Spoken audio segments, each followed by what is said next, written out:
Welcome to the Varsity Sports Show Summer Football Camp Tour, featuring all your favorite teams throughout Arizona.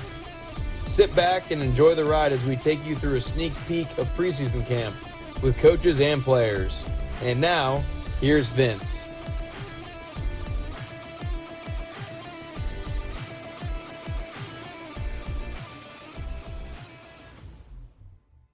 All right, guys, welcome to a special edition of... Let me shoot this myself first. The intro. I thought I'm the star. No, well, you'll be in on it in a minute. Okay. All right, guys, welcome to a special edition of the Varsity Sports Show. It's actually the Summer Football Camp Tour 2022.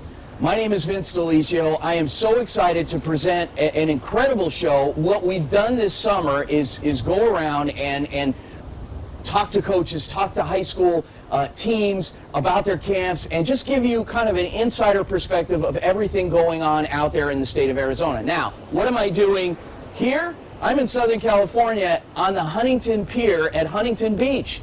It's beautiful. It's a little overcast, but what makes it beautiful is the fact that it's 60 degrees, and I wanted to give you an opportunity to kind of see where we're at and what we're doing. So, what we're doing here. First of all, we're recording this segment, but secondly, I'm going to bring on a couple of good friends of mine that you're going to talk to. Mike Beal from the Beach and with Beal Southern California Surf Report. We'll also hear from an old friend of mine named Kyle Murphy. You remember Kyle Metallica Murphy from ASU football history. He's going to come in and talk about some of the things that he's doing. So it's going to be a great show. Thank you for joining us. Stick around. We'll be right back. Chris Scott of RE/MAX is Central Oregon's best realtor for anyone thinking of a vacation home or relocation. He's our very own born and raised Venetian who moved his family to Central Oregon nearly 15 years ago. Contact Chris if you're thinking of exploring beautiful Central Oregon. It truly is living at its best. 541-999-5614. Proud partner of the Varsity Sports Shows, it's Dylan.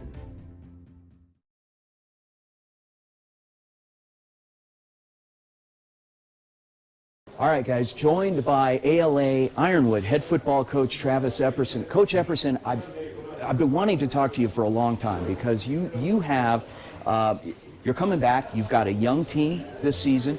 We're up here at camp. A lot of anticipation, a lot of excitement on your program. What can you tell us a little bit in terms of your team coming back this year? So we've got an interesting mix. So we're coming back some important positions. So starting middle linebacker's coming back and be a senior. Quarterback's going to be a senior returning. So some important spots that are going to fill some huge leadership roles for us, as well as we started 3 sophomores on the offensive line last year and a junior, and so those 4 guys are coming back. So it's some really key spots. I feel like we've got some great experience, and then around them, we do have a lot of youth. We're going to start a bunch of sophomores this year probably, and so it'll be really interesting to see how they come together and make a team. But what I'm excited about is a group that has, at important spots, leaders that know how to lead and involve those young guys and show them how do we do things. When people think of ALA Ironwood football and Warrior football, what do you hang your hat on? What has been your forte the last couple of years?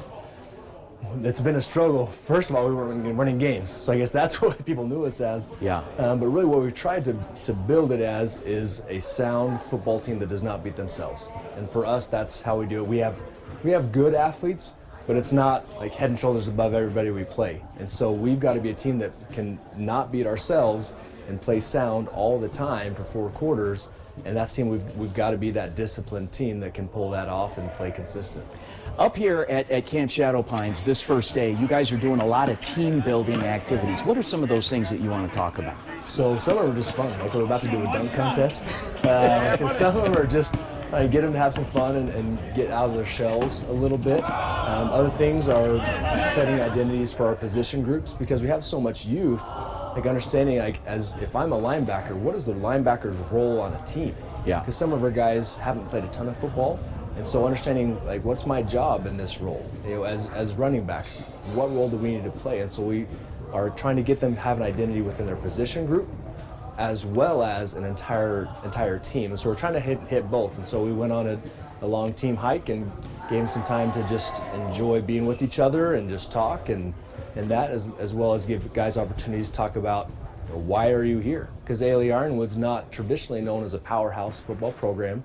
Coach really spoke highly of you. He talked about you as an impact player, someone that the team is going to count on this year. What kind of pressure is involved with those expectations? Well, to me, it puts, especially as a senior, going into this final year of football, I have to do a lot of things in the off season, on season, to really meet his expectations. I have to be a leader. I have to keep my teammates accountable and just show up on the field. Is camp a vacation? Not to me. Not to me. In our past years, it's never been a vacation, as much as I've wanted it to. Yeah, well, the weather's nice, but what kind of things do you hope get accomplished here?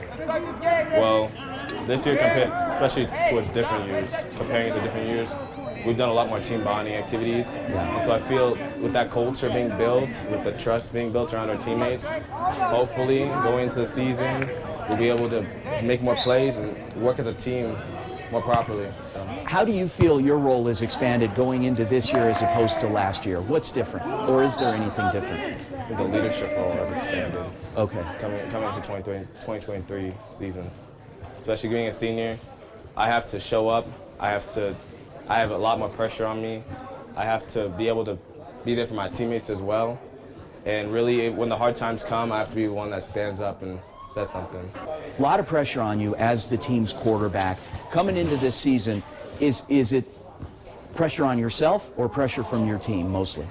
I don't think it's really pressure. I think it's just like, because last year, well, the previous years, you can look, we went 0-10. It wasn't the best, but then last year we turned it around. Yeah. I think it was all together as a team. I think it was just pressure on everybody, not just myself, which it helped because I had guys around me that I could trust, especially like my O-line and my receivers. I knew they wanted it as bad as I did, which helped a lot. Let's talk about your O-line. So Coach mentioned you had 3 sophomores, 1 junior starting on the O-line last year. So obviously the expectation is that things are going to be a little more solid up front. How do you feel about that? So like you said, last year we had a bunch of first-year guys. None of them ever played varsity. And what helped with that is they worked their butts off. Even if they didn't have the varsity experience, I knew during the game they gave it everything they got, which helped. Like previous years, we didn't have the strongest O-line. We had 1 returning guy last year from the previous years. He was a senior, and he helped lead with that. And the returning guys from last year, sophomores and juniors, now some of them are seniors. It helped a lot because they got the varsity experience last year, plus they're continuing to put in the hard work, which I think we're going to have a solid O-line this year. What do you do well? Are you a pocket passer? You a spread guy? What do you do well? I think personally, I do whatever my coach asks me to do. If I need to tuck in and run, I'll tuck in and run, go make what I need to. But if he needs me to drop back, I'll drop back and throw it deep.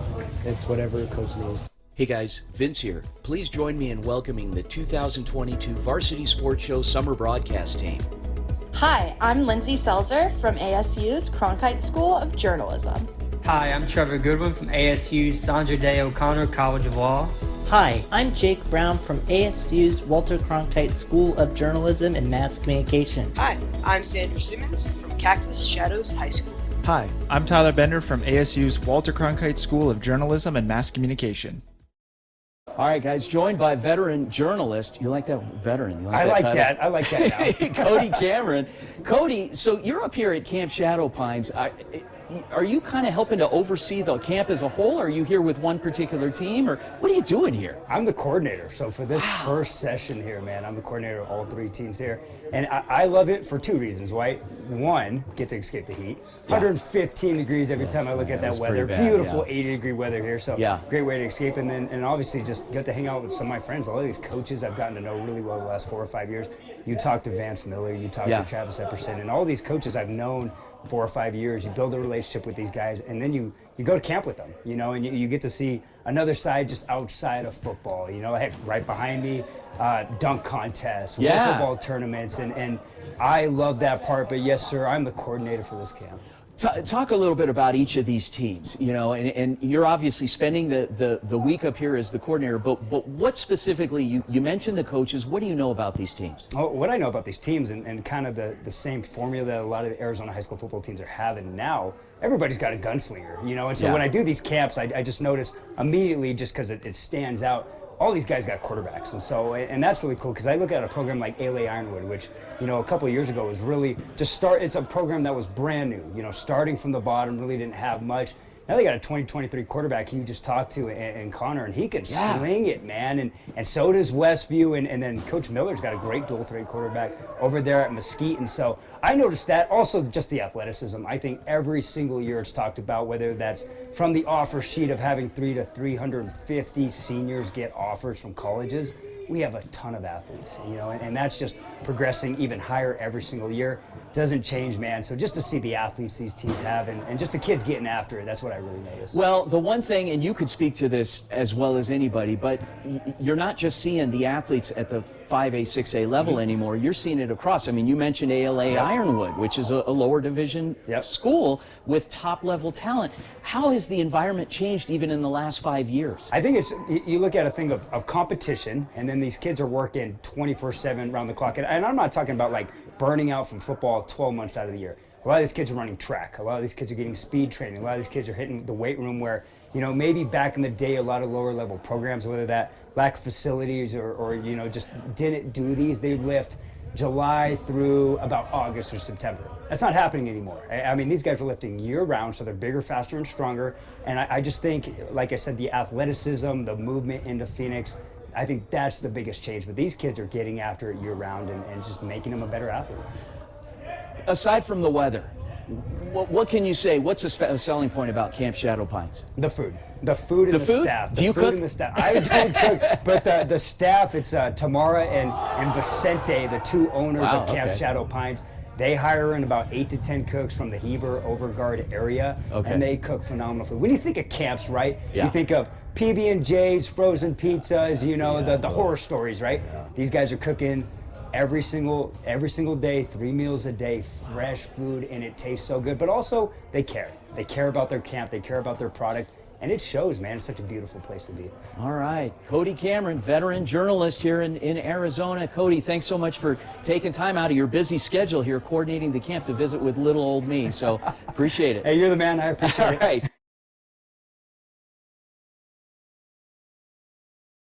Okay, so you're a couple of years removed from a state championship out there at Mesquite. Obviously, you're coming in. What's different? Well, we're really young. We're really young. There was a very heavy emphasis on last year's seniors before them. They had some great athletes, moved on to some Division I colleges. They had some great packages of kids put together. Those kids have moved on, and really the majority of my kids, 90% of my kids, haven't taken a varsity snap yet. So we're very young. They're very eager, and they're ready to fill the big shoes. Looking at administration, what kind of support do you have from administration, from families? Obviously, we're up here at Camp Shadow Pines preseason, kicking things off, a lot of anticipation, excitement. What's the overall vibe? Oh, it's been great. Starting with the administration, my athletic director, Rudy Alvarado, I couldn't ask for a better guy. Totally supportive, communicative. I mean, everything that I need within his power, he takes care of. Rod Houston, my principal, has been amazing. I interviewed probably 4 rounds of interviews, and every one of them was with him, and in a panel, and he's just been outstanding, and just anything I've needed. They've been fantastic. Our booster club's fantastic, comprised of a lot of parents. We get more and more parents that are getting involved. Matter of fact, we're up here at Shadow Pines, like you said, and we have several parents that made the drive up. They rented a place in Heber so they could come out. They put lawn chairs up on the sideline, watching practice, loving what we're doing. So it's been fantastic. You get a good vibe for what kind of team you have when you get here, but what's the expectation? I mean, what are you hoping to accomplish here besides escaping the heat? Well, new staff this year, like I said, new crop of kids. They're young. They haven't been on varsity. They don't understand the varsity intensity and varsity speed. We had a great spring practice. We had a lot of good summer practice and summer lifting. this is kind of that cap. We want to be able to come down the hill, as we say, ready for a game. We want to come down as a family and be a totally different team. So we talk a lot about culture and expectations and just team rules and goals constantly, and we're living up to them. And we want them to be able to come down the hill with a new way of life, a new outlook towards football, where they're not going to take any shortcuts and not take a backseat to anything. Every expectation is going to be upheld throughout the rest of the year. Defensive back Josh Alvarado, Mesquite Wildcats. Josh, let's talk a little bit about your defense specifically. Strengths, weaknesses, if there are any things that you guys can get better on coming off of last year. How do you feel you guys are doing? I think we're doing just great. I think a lot of our new coaches, they taught us a bunch of new things that we know. Mm-hmm. I mean, some things I've already known, but they taught me a lot of new things this season for sure. You have a brand new coaching staff. Now, obviously, Coach Miller was here last season as an assistant. You guys were semifinalists, but anytime a new head coach comes in, even if they were previously on staff, they've got new philosophies to bring in, new things. What makes you excited about this season and the coaching staff? I think he knows everything that we made a mistake on last year and what we need to fix, for sure. So you feel like there's an advantage there and not someone coming in brand new, cold, doesn't know anybody. He's got some knowledge and some things that a game plan basically going in, which should give him an edge. Yeah. PJ, talk to us a little bit about your team. Now, obviously, you're going to be a senior, correct? Junior. Oh, you're going to be a junior. Oh, forgive me. Josh is a senior. You're going to be a junior. So you were a freshman when the team won the state final. You were a sophomore when the team went to the semifinals. What's different about this year under your leadership as the quarterback? I feel like since we all know each other longer, I feel like we're more like family. That relationship feel are fun. We get to work now. You had mentioned to me earlier that the offensive line, you feel like these guys are a little better coming into this season. You're going to get better over the course of the season. What's your confidence level in these guys up front? I have confidence in my dudes because I love them. I need them. Yeah. I love them. I believe in them. You feel like if you were to put a run-to-pass ratio, because you're a pretty darn good runner too, a run-to-pass ratio, as with regard to how often you guys are going to run the ball, how often you guys are going to pass the ball, what would you say the percentage of run-to-pass is going to be? Probably like 75% pass. Yeah. Just coaches aware of that you guys are going to throw the ball 75% of the time? Okay, all right. And you have a lot of targets, obviously, that you're counting on to make big plays.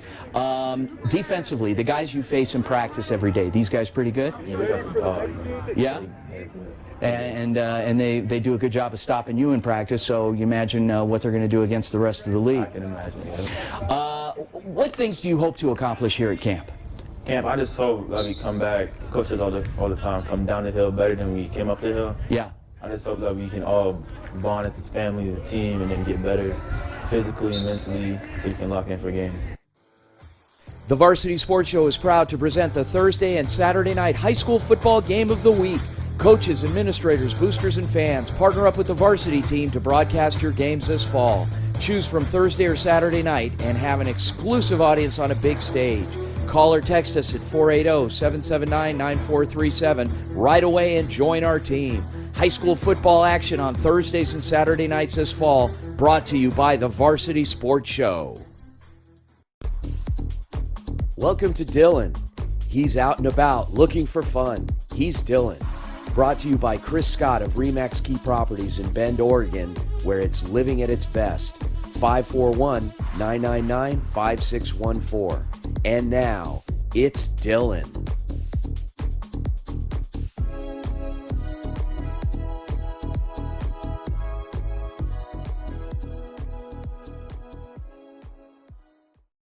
Yeah, perfect. I got the dumb with me. The worst hike ever. So we cut it short. He could only make it about halfway. Oh no! Now he's full of energy. Oh, you okay? We missed your hike. So well, and I couldn't get service up there anyway, dude. I tried to get on. I tried even down at the end of the parking lot and was gonna pull over and do it. It was just spinning. It wouldn't connect to anything. Okay, so all right. I just figured I'd come home. Okay, well that's okay. So the purpose of doing this segment, of doing It's Dylan, is you have been all about getting out there and talking about things going on, but there's also a serious topic about hydration and being outdoors and being careful, and because this special is about the high school summer football camp previews, and so Sure. we wanted to bring in a regular contributor to the program, and so talk to us a little bit about hydration, proper hydration, and just being careful outside. Well, you hit it on the head. I mean, if you're dehydrated when you get out there, where you start or when you even finish, it's too late. You really need to take care of your body. Put the water especially, but get your grains. Would you tell that dog to shut up? Oh, I would never use those words to my dog. You need to watch your tone. Change your attitude towards my dog. He sees the cats next door. There's 3 of them. Yeah. Next door on the fence. So yeah. He's ready to get in. But no, hydration's everything, man. I love when Beal gets on and he talks about the color of your urine, stuff like that. That's the basic. That's your basic tip, right? You want it to be clear, but that's not always the case. But eating fruits, veggies, getting that water, and especially, I mean, we used to talk about it all the time in football or just in school, even last semester. We live in a desert, so don't let the buildings and the stadiums and all that fool you. I mean, we do live in a desert. It's dry. You always need to stay hydrated. I think that's very important. So what time in the morning do you normally get out there? What is a good time? I get up anywhere from 4:45 to 5ish every day. Now it doesn't mean I hit the mountain every day. I've been slacking. It's been hot, and it's like I've got that routine in the morning. If I don't hit the routine right the way I like it, I go right back to bed and maybe watch some sports. Well, there you have it. Did you get all that? I mean, I missed I was you. staring at your just ugly face, just staring right back at me. And You said, so we broke up, but you said you got to staff and then you froze up after relationships with staff. I don't know what our connection problems are because I'm at home on Wi-Fi. Like, I don't get it, man, because we do run into this quite a bit here. Yeah. And it's only when I'm dealing with you that I ever have any computer internet issues. Yeah, okay, whatever. So I can answer the question again. I'm not sure. No, we're fine. I got enough. So, all right. Well, thank you so much, Dylan, and we'll see you back on It's Dylan soon. Brought to you by our friend Chris Scott of Remax. Oh, how I wish I was in Bend right now. Yes. All right, man. Nice in this desert hole. All right, I'll see you later, Rick. See ya. Bye. Street from Edison High School. Oh, okay. I mean, it's literally about a mile from my house. Nice. Yeah, okay. Straight down. Okay. So I live.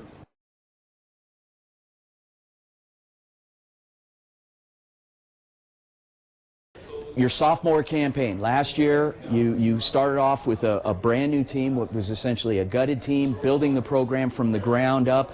Coming into this year, what's different? Well, I think one of the things that's different is experience. I mean, we have kids coming back. We were young. I mean, we have our offensive line. There's a lot of sophomores coming back, so they're juniors. So that's helped out a lot. Getting in the weight room and getting stronger.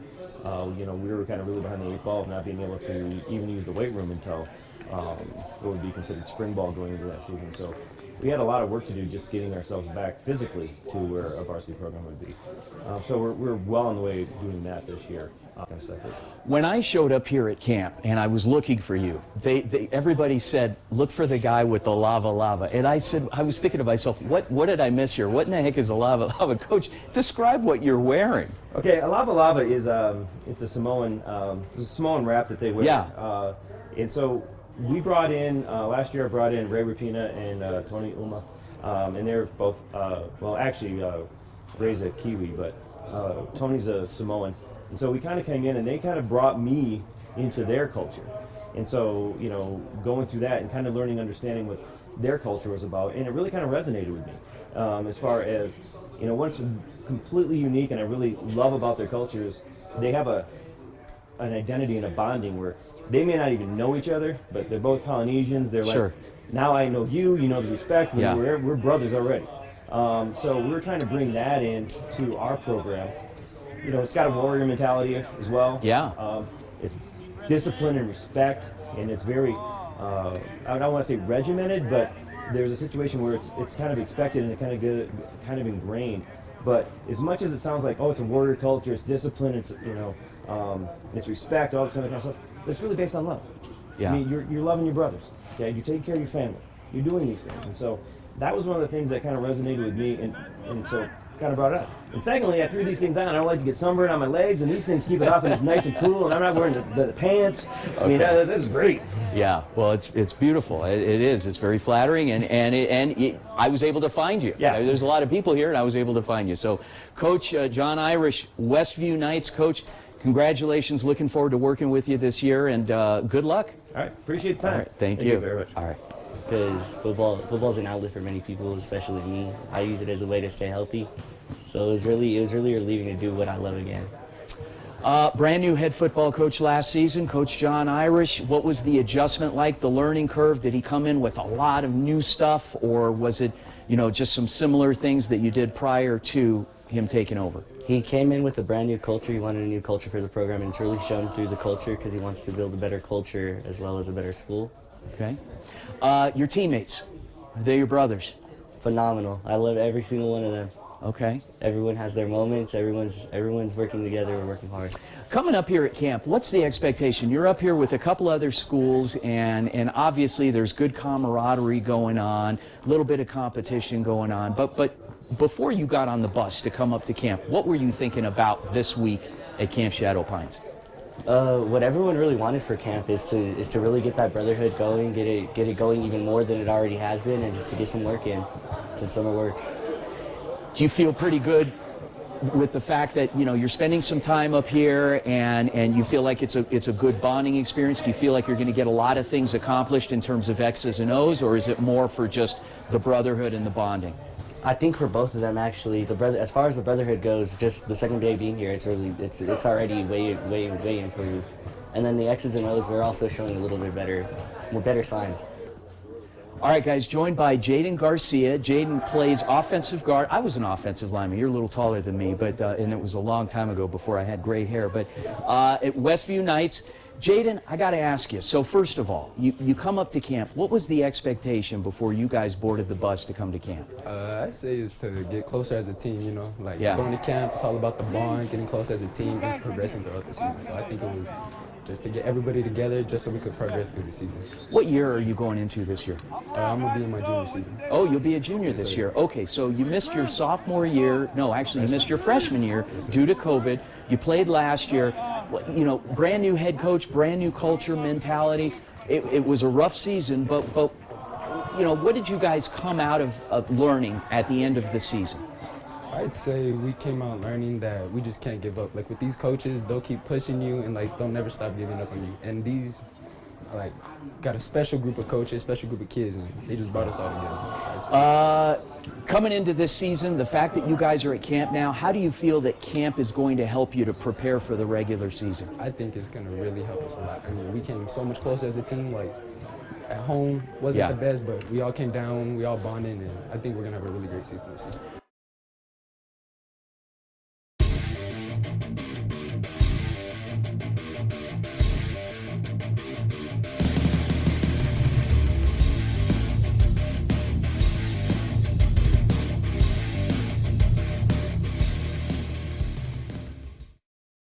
Tyler, Jen, real quickly, you know, in a few seconds, tell us a little bit about what you guys are doing now in Georgia.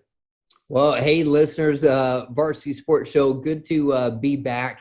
And, you know, we're getting settled in. You know, it's been 5 weeks, so we're here in Greensboro, Georgia, at the Reynolds Lake Oconee Resort Community, where I oversee all fitness, wellness, and recreation. And you know, we're settling in, you know, and now we're at that stage too, where we're getting the boys involved in all the rec leagues, and school starts up here in a week as well. So things are starting to get pretty real out here in the middle of Georgia. So it's exciting. We're acclimating. I'll tell you what, so much kudos to my family, because it hasn't been easy, you know, but we're getting there. We're getting there.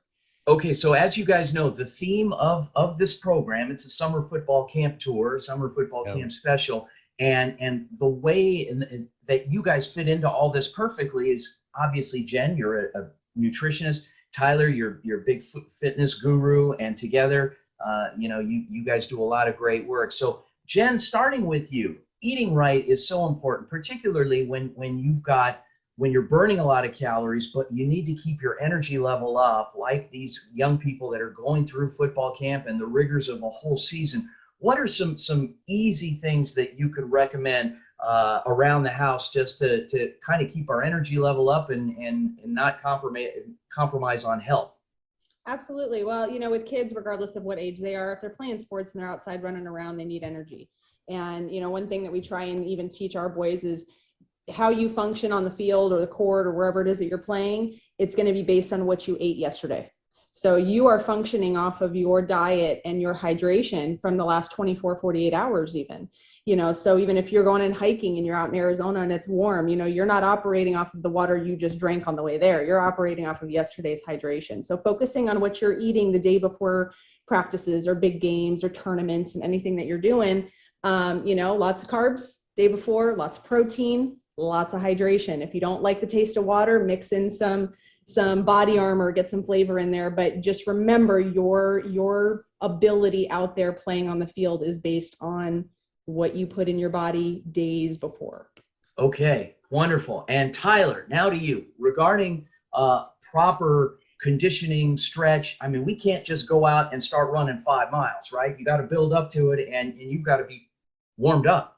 Well, I'll tell you about, man, I loved preseason. Soccer was my sport. And, if the kids are like I was back then, I mean, you literally played all year round, whether it was your specific sport or the multi-sport. Again, we talk about the importance of multi-sport athletes, how they help condition you for the one or two sports that you really enjoy. But, coaches talking to you out there as well, but preseason isn't meant to get in shape. I mean, preseason is a time where you should be able to hand the playbook to your team and get ready to execute. Now, you're going to fine tune some things, but players, you got to show up to camp already conditioned. Don't have your coaching staff waste time trying to condition you. You'll play into shape as you're getting your repetitions, but you work on your form, and as form gets better, speed can pick up with these fundamental skills. But I tell you, I mean, as a coach and as an athlete, there was nothing more frustrating than a coach having to condition your team when you need to be working on the X's and O's. So the basic footwork skills, speed, agility, quickness, things of that nature need to be happening in the summer so that when you show up for preseason and conditioning camp, you are ready to rock and roll. Playoffs last year, not the best season that you would have hoped for, but you did just enough to get in. You've had a pretty busy offseason, and here we are at Camp Tonazona now. What's different going into this year as opposed to last? I definitely think this year there's a better comfort level. Last year, not to make any excuses, but new defensive coordinator, new offensive coordinator at the varsity level, and truthfully, new head coach. That first year, the COVID year, a lot of it was just kind of hanging on and trying to get through. And then last year, really being the first year head coach and going through the whole process, definitely a learning curve on my part. Did a lot of reflecting of what I needed to improve on to help the program. You had mentioned when we were talking off camera, you talked about the pure numbers of kids that you brought up to camp with you this year, 124 kids. That's amazing. You've got the whole Camp Tonazona to yourselves out here. What are you hoping to accomplish? It's funny, I talked to the team just before we met about figuring out what they have inside of them besides what's on the football field. We can teach the X's and O's, we can teach game plans, but it comes down to heart and determination, and most of all, caring about one another. And that's what we'll find out at this camp. Nate, first of all, you've had an opportunity. You've been around. This is year number 4 for you. You've seen a lot of highs. You've seen some lows along the way. Going into this camp, what's different going into your senior year? Probably just like the leadership, because last year the starters, it was like senior heavy, you know, and the leadership role is much higher for me this year, and same thing with my other team captain. But coming into this year, I'm just trying to like make it my best camp because it's my last one.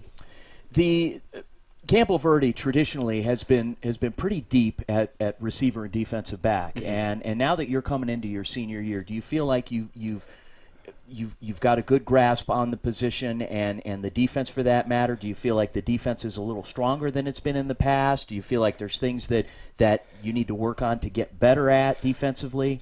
For me, myself, yes. I can get better every day, like playing through the hands, opening my hips, hip mobility, all that. Defensively wise, we've had strong teams in the past, but this year we're strong. Everyone has their strengths and weaknesses, but I feel like if we work together and we play as one, we're a really strong team. Ashton, had a chance to chat with Coach Ryan Freeman about you, and he mentioned the fact that you know you had a choice last year. You could have been on the varsity and just kind of sat and watched, or been proactive down on the JVs and really, you know, taken some lumps and learned and contributed, and you chose the latter. Well, now, what was that like? I felt like it was a good experience for me to like it helped me like read the defense more and stuff like that, get more experience underneath my belt. Yeah. I played JV games, but I was also there for like varsity practices and stuff like that, see how they were doing it. So I felt like it was good for me. Nothing beats reps. So that's a good thing. And now you're in the pole position here and leading this team. So how do you feel about this team, top to bottom? What do you feel are the team strengths? We just have a lot of heart, really. Like we just pick each other up no matter what. We try not to be negative with each other. Like, we just have a lot of grit, hard work, and just like focus. And we put our mind to like one thing, and if we do that, we get it done. You don't have a guy named Callaway in the backfield this year. How does that feel? This is the first year in a few years. What do you feel about the running back position behind you? I'm very confident in the running back positions because the Callaways. We still have Caden around a little bit to help coach those guys up. So. All right. Let's talk a little bit about the defense, and because you've been a pretty good defensive lineman, and as well as a pretty strong tight end. Starting with the defense, so you're going to play a lot of both ways this season. Is that the expectation? Yes, sir. Okay. How are you doing today? Oh man, it's a beautiful day. Coach, it's 116 degrees out here. This is clearly the hottest day this year. Really?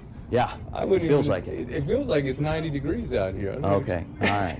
Well, it looks like you got about 40, 50 guys that are out here working hard. What's the purpose of all this? I mean, a lot of teams are going at 4 a.m., 5 a.m., 8 p.m. You're out here in the thick of the heat, 4 o'clock in the afternoon. The biggest thing is for me is, doing this, I've been coaching since 97.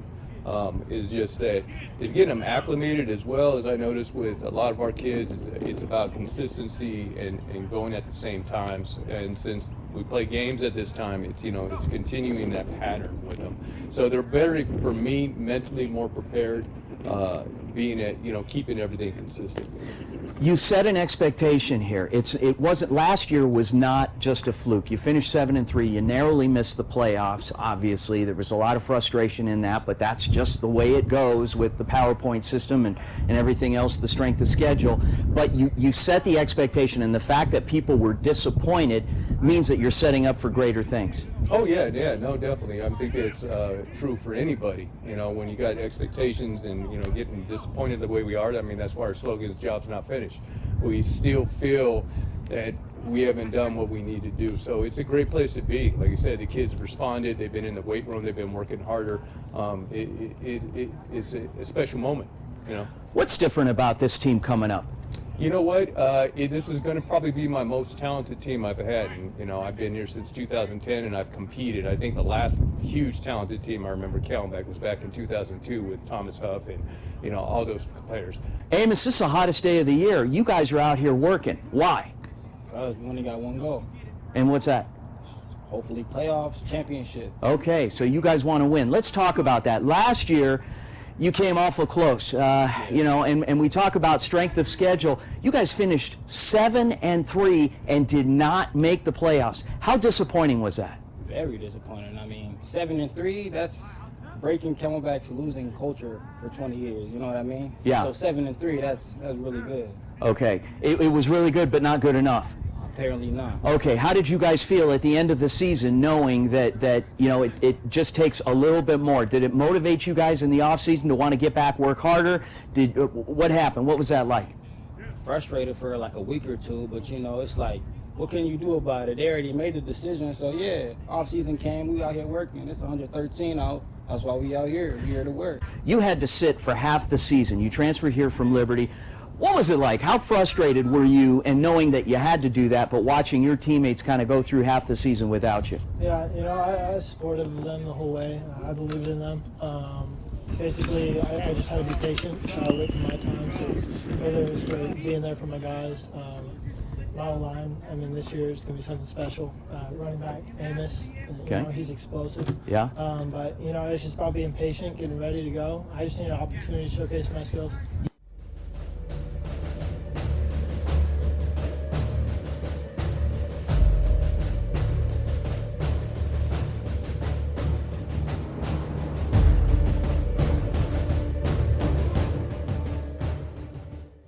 All right, guys, we are joined by Kyle Murphy. Now, for those of you that have lived under a rock when it comes to Pac-10 football, ASU football, Kyle was one of the key members of the offensive line between 1993 and 98.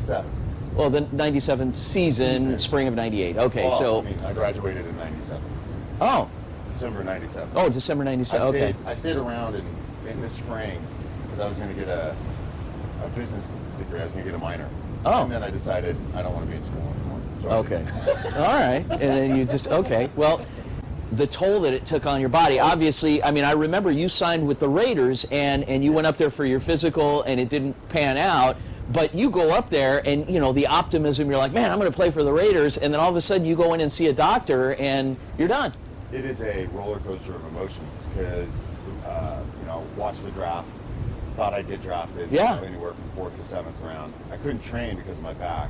So the Raiders picked me up free agent, so you're super excited. You go there, and Vince Amy got picked up. Remember as well, Vince, so yeah. That was great. Yeah. And then, you know, you sign, you show up, team meetings, you sign a bunch of footballs for charity and whatnot, and then rookies had a 5:30 wake-up call for physicals. Okay. I go in, they fail me on the flexibility physical, and by 8:30 I was sitting next to the secretary. They gave me a ticket. I went and got my stuff. They put me in a van. They took me to the Oakland airport, and I was flying home probably by 10 o'clock. Wow. It was hard. I mean, there's the physical toll. I've had 10 surgeries. I've had 2 replacements. My left shoulder's replaced. My left knee's replaced. You had a knee replacement? 2019. Oh, Lord. Murph, no. you're not even, what, 45 years old? I'm 47 now. Jeez. I will tell you, both surgeries were amazing. I had great doctors, and I was in a lot of pain, like a great deal of pain. Yeah. I would say probably for as much as I could tolerate that pain, the hardest thing was when football was over. That I went through a year of depression. Yeah. Just sat on my couch a whole bunch. I would go work out and then do nothing because I didn't know where to go. And it took me a long while to figure it out. I ended up subbing, and then started coaching at Edison, my alma mater. Yeah. And then thought I wanted to coach in college. When I played in high school, it was football and basketball that I understood the importance of school, but the reason why I did, you know, as well as I did, which wasn't great, like 275, right, GPA, was because of sports. Yeah. So I went to school. Yep. Right, and that's a lot of kids. And my district, I think, at times looked at just as an extracurricular, as opposed to a reason why they go there. I want to talk to what you're doing, speak to what you're doing now, but before we do, I got to say this, because when you were a player, and obviously I was the GA that, you know, worked with the O-line, so I was in essence, you know, quote unquote, the assistant offensive line coach. It was intimidating because, and you say, no, but you say this like I asked you once, I said, you know, how did you feel back then being, you know, playing and all that? And you said there were times that you didn't know if you were starting or what your standing was within the team, but you were a clear-cut starter. And my impression was you kept me on my game because you used to question like when I started grading you guys on film and other things, you questioned every little thing, and it was like, geez, come on, you know. And but it prepared me, because I knew if I was tasked with, you know, grading you or grading Juan was more of a, you know, Juan was like, okay, that sounds good, you know. But yeah, it's double pluses. Yeah, double pluses. But you had to know every little thing, and it's like, my God, you know, come on, let's move on. And so it was intimidating for me, because if I didn't know, you guys saw right through it. And you know, and Glenn and, you know, Pat was pretty easygoing with that stuff, and Doc, and, you know, yeah. Great questions, everything. Yeah, but you were the worst, but it was good because you demanded perfection, but yet in your mind, you didn't feel like you always had great standing. No, I think that's why I worked, right? That's why I knew those things. You know, when I walked onto campus, and I tell people this all the time, go back to 93, the spring of 93, because I came in August 93. Yeah. I went to spring ball and I saw, you know, Thurston and Mario Vaughn and Kaiser and Juan. Yeah. Right? And I saw it, and I was about 255. So about, you know, 6'5", 255. And I told my parents, or my dad, and I told Gazzetto, the offensive line coach at the time, as you know, they may not, that I can't play. Like, I don't know why you recruited me. Like, I'm big enough, I can't play. And Gazzetto was like, trust me. And I think a lot of that detail was insecurity. I never wanted to lose my spot. I was so worried about not playing, because that's all I cared about. I didn't go out much. My life was weight room, film room, practice, playing basketball at the rec, and then, you know, just hanging out with the fellas. And that's how I carried. And then that disposition carried over into being into coaching. Right? Everything. Yeah. I was very nitpicky, and I would say I'm a little bit different now, in that the way I approach it is different in terms of how it comes across. Before I was, you know, super demanding. Yeah. Super, right? Like I was so black and white. Nope, that's wrong, or yep, that's right. Instead of understanding that there's some gray in there. Yeah. And so that's helped me to where I am now. I've been in therapy for 2.5 years, and that's part of it. When I was playing, though, I demanded from everybody else what I demanded from myself. So if nobody was harder on me than me, right? So when we played, I would go, if it was on TV, I would go home and I had recorded it, I'd watch the TV copy so I could see my mistakes, so that when I walked into the film room, most of the time I already knew where I got beat, or where I did well. I would rewatch it before films the next day, so that when Gazzetto would talk to us, I'd be like, yeah, I know, right? All right, so take away one game, okay. the Rose Bowl. Right. If you could play another game again, which game would it be? Probably be U of A. We won that game in '96, and we won 56 to 14. Yeah. We probably could have scored 77 points. We didn't score any points in the first quarter. We scored right at the beginning of the second quarter. Yeah. Barry scored. And then it was an onslaught, and I would play that game. That, to me, for as much as people talk about Nebraska, it was great, it was awesome. Yeah. That, you know, whooping your alma mater that bad, there's nothing better than that. What game do you wish you could have over again that you felt you played so poorly in?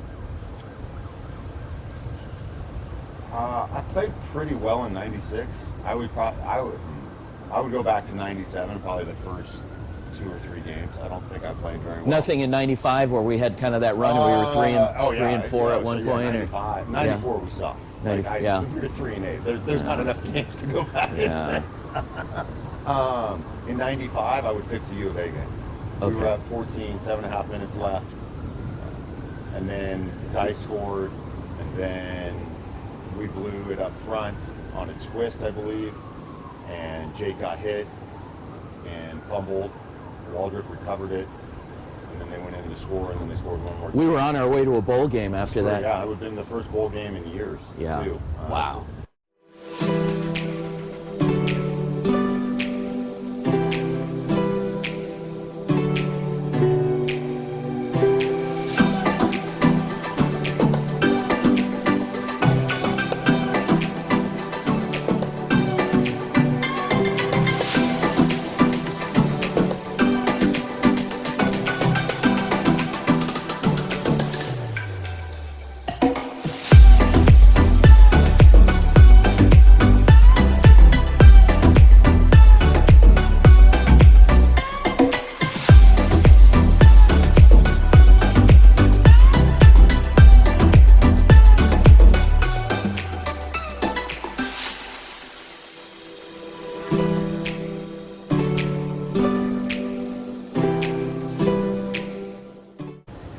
Talk about 5 as 1. So you've got this clinic now that you put on every week for kids, alignment camp. What is it, and what do you do? So it's actually training. Okay. So we have clients just like any other quarterback trainer or whatever. We deal specifically with offensive line. We're not working.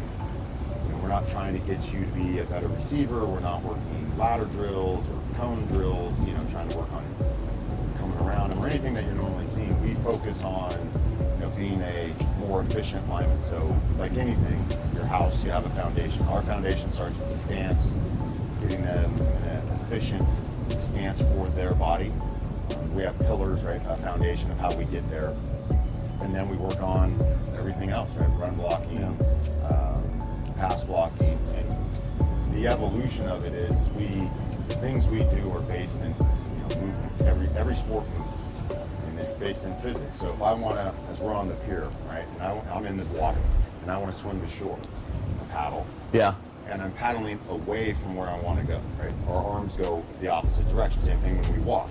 We're not stepping, we're driving, right? If I want to go one way, I have to deliver force the opposite way. Okay. And that's what we really focus on, is getting kids to, like if I'm running doing a run block and I'm going to the right as a left guard, the way a lot of coaches talk is you got to step with your right. You got to drive off that backside leg because that's what gives you the force to come off the line of scrimmage to be able to. And then we work on maintaining your shape when you're blocking. Some of the same things we did at Arizona State, right, where you're locked up with a guy and he's pulling you and moving around, and you've got to stay in your shape in order to block him. So we go Saturdays normally 12 to 2, and then Sundays 11 to 1. And we have about 10 clients, roughly, about 6 who are consistent. Yeah. It's not a big operation. How old? They're high school. 8th grade is about as low as we've gone. We normally are freshmen through high school, through senior year in high school, and then we have a couple college players. So Mike Cephel, who was just medically retired from Cal. Okay. He was the first guy I actually trained. That was 2016. I have never met, and this is kind of side note, I had never met someone in high school that was like me. He was, as a senior in high school, he was me as a junior in college, right? Could talk football that way, super smart, so good. Like, he was dominant in high school, dominant. And when I was training him, it was more of a collaboration. Like, we would talk through stuff. Yeah. I was learning new things through the Charles Bentley and his company, Offensive Line Performance. So we would just collaborate, and it made it a real easy transition to train more guys. And then I started training Ryan Riley's son. Okay. For those of you who don't know, Ryan played. Yeah. He came in 95 and played for Arizona State on the team line. So I started coaching his son, and then another Edison football player I started coaching by the name of Ryan Easterday. And at that point, I knew I wasn't going to be able, because the kids were going to at some point get older, and I didn't want to just do this by myself. Yeah. So I ended up getting my partner, which is now a really good friend of mine. His name's Tom Blazer. Interestingly enough, I met him on Twitter. He at the time that we met, he was coaching at a high school, his alma mater, Cypress High School, which is about 4 miles from Pacifica. Okay. So that's how that connection started there in the playoffs. We started talking, and then I said, hey man, you want to do this together? And he's like, totally. And then in 2018, we launched the name. which, as you know, was Dan's big thing. 5 is 1. Yeah. That's where I got it from. 5 is 1, 1 is 5, and it's taken off from there. In fact, Wow. Before you leave, I forgot to bring a T-shirt for you. I have stickers. Oh, awesome. I've a sticker in my car though. So Thank I'll you. make sure Oh, that's awesome. So yes, we've been doing that since as 5 is 1 since 2018. We've been training together since 2017, and then once the season starts, we go back into a lull. It's just it's never going to be. I don't ever want it. For me, I don't want it to be a big company, right? Where that's what I do every day. Yeah. Teaching is where I belong now. Yeah. It is something that Blaze wants though, and we're slowly going to build that up from where it is now. It's good. It gives me my coaching fix, and then I don't have to do the 7 days a week. And you don't deal with the politics and everything else, and you see the fruit of your labor when these guys are playing. Yeah, and we actually went to a lineman competition yesterday at Huntington Beach High School, and we had 5 of our guys that we trained were with their schools and had really good days. Wow. So that was really cool, and just wanted to support them and let them know that we appreciate them, right? And it's what I like, and the thing I miss probably most about coaching is the meeting room. Yeah. Right. That was the best time. Best time in college. I miss showing the pictures on the overhead that the guys used to draw, making fun of each other. So, and that's the part for me, right? That was the greatest part about football. And that's what made that team so great is you're around a bunch of great guys that are that you have bonded with and have created. We're 47, so we've been out of. I've been out of school. God. I know, 25 years. And those relationships have endured. Yeah. Right. When you make, that was always one of the first things at camp, right? That overhead where the arrow goes all the way around and make a decision. Yeah. You have to accept responsibility for those decisions, and like that's everything for me. If I try not to, whether it's my students, whether it's my kids, whatever it is I'm telling them to do, I try to do the same thing. Hypocrisy drives me crazy. We spoke off camera, off mic, about Tonazona and what the team does now. Herm Edwards' Sun Devils as opposed to Bruce Snyder's Sun Devils, doing back then. Tonazona is a special place. Yes. And it'll always be a special place. And do you feel, this is kind of a loaded question, I know how you're going to answer, but do you think the team needs to go there and spend 10 days up there like we used to? I don't think 10 days, and here's why.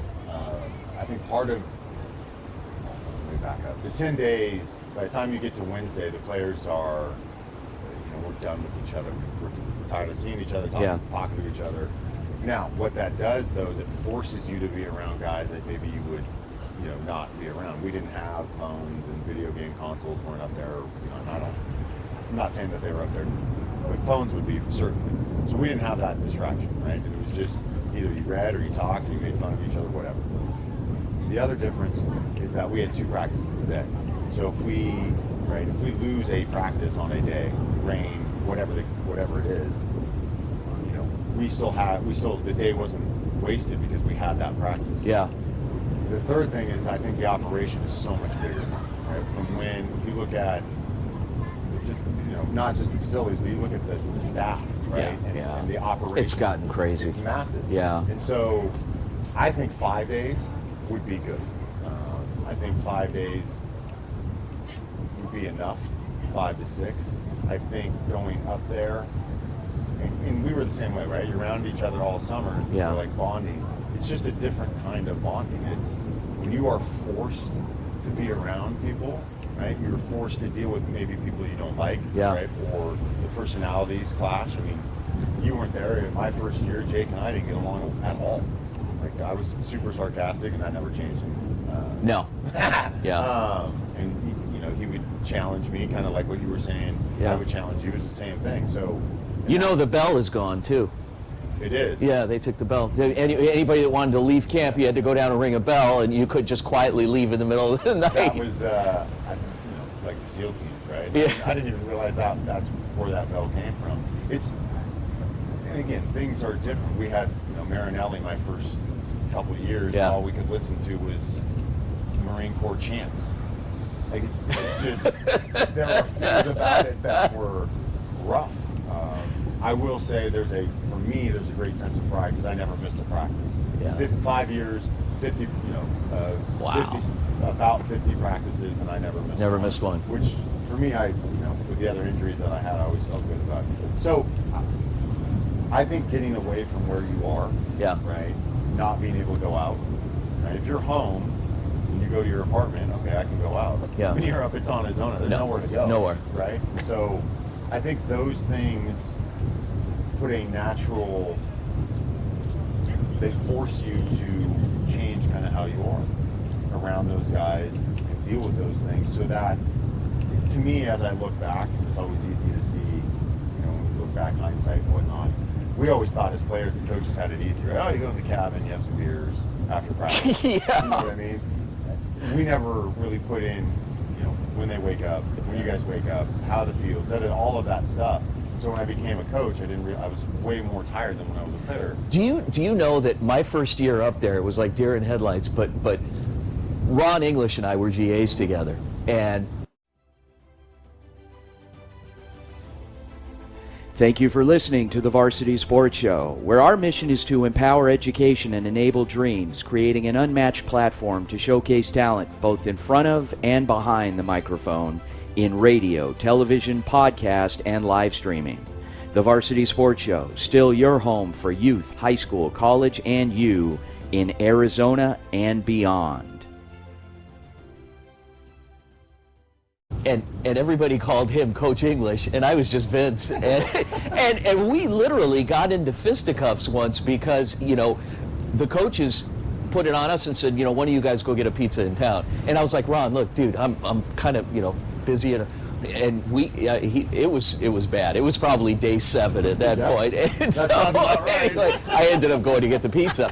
But yeah, it was tense. There was a lot of tension, and you'd start off, it was great, and then after a few days, it wore on you. Oh my gosh, it's like you're sleeping in the same room, you're eating together, you're meetings together, you're practicing together, right? And it's really, and you know this, if you have a heated practice, everybody goes to the locker room and everybody goes kind of their separate ways. You get to cool down. When you're in Arizona, right, you're already tired, you don't want to be there anymore, you're sleeping on a cot, and then those things happen and they can boil over. Yeah. The flip side of that is my first year there were the jokes that Chuck Underwood and Larry Boyd had on each other were epic. Like I nothing I can repeat. It just it's kind of like coming in as a GA and you're just wide-eyed and what is this and trying to figure things out. Where do I fit? Going back to the Vinny thing, I think part of that for us, again, looking back at it, was you were one of us, right? While you were coaching us, we like as that unit, right? Everybody had their own personality, their own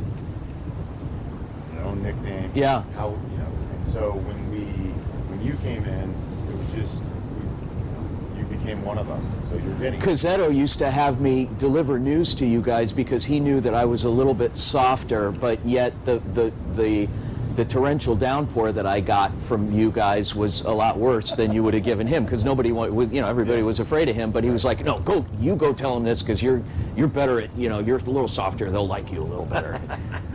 And it sounds about right. Yeah, and it made me kind of worse, but to you in your eyes, but no, anyway. I think, again, looking back, I don't think this was conscious, this was subconscious. Yeah. I think it's my wanting to win so bad. Yeah. I wanted everybody to win that bad and to be where I was. And again, I look at that, I wouldn't necessarily change anything. I don't regret anything. How I coach now, though, is influenced by those things. My temperament is not the same, right? I'm always going to be a perfectionist. It's just who I am. Yeah.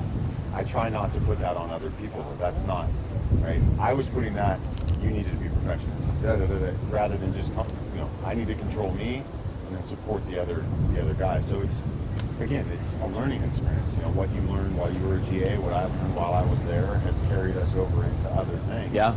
And it has created a bond. And I don't know that everybody that I played with had those bonds with those coaches. Now, most did.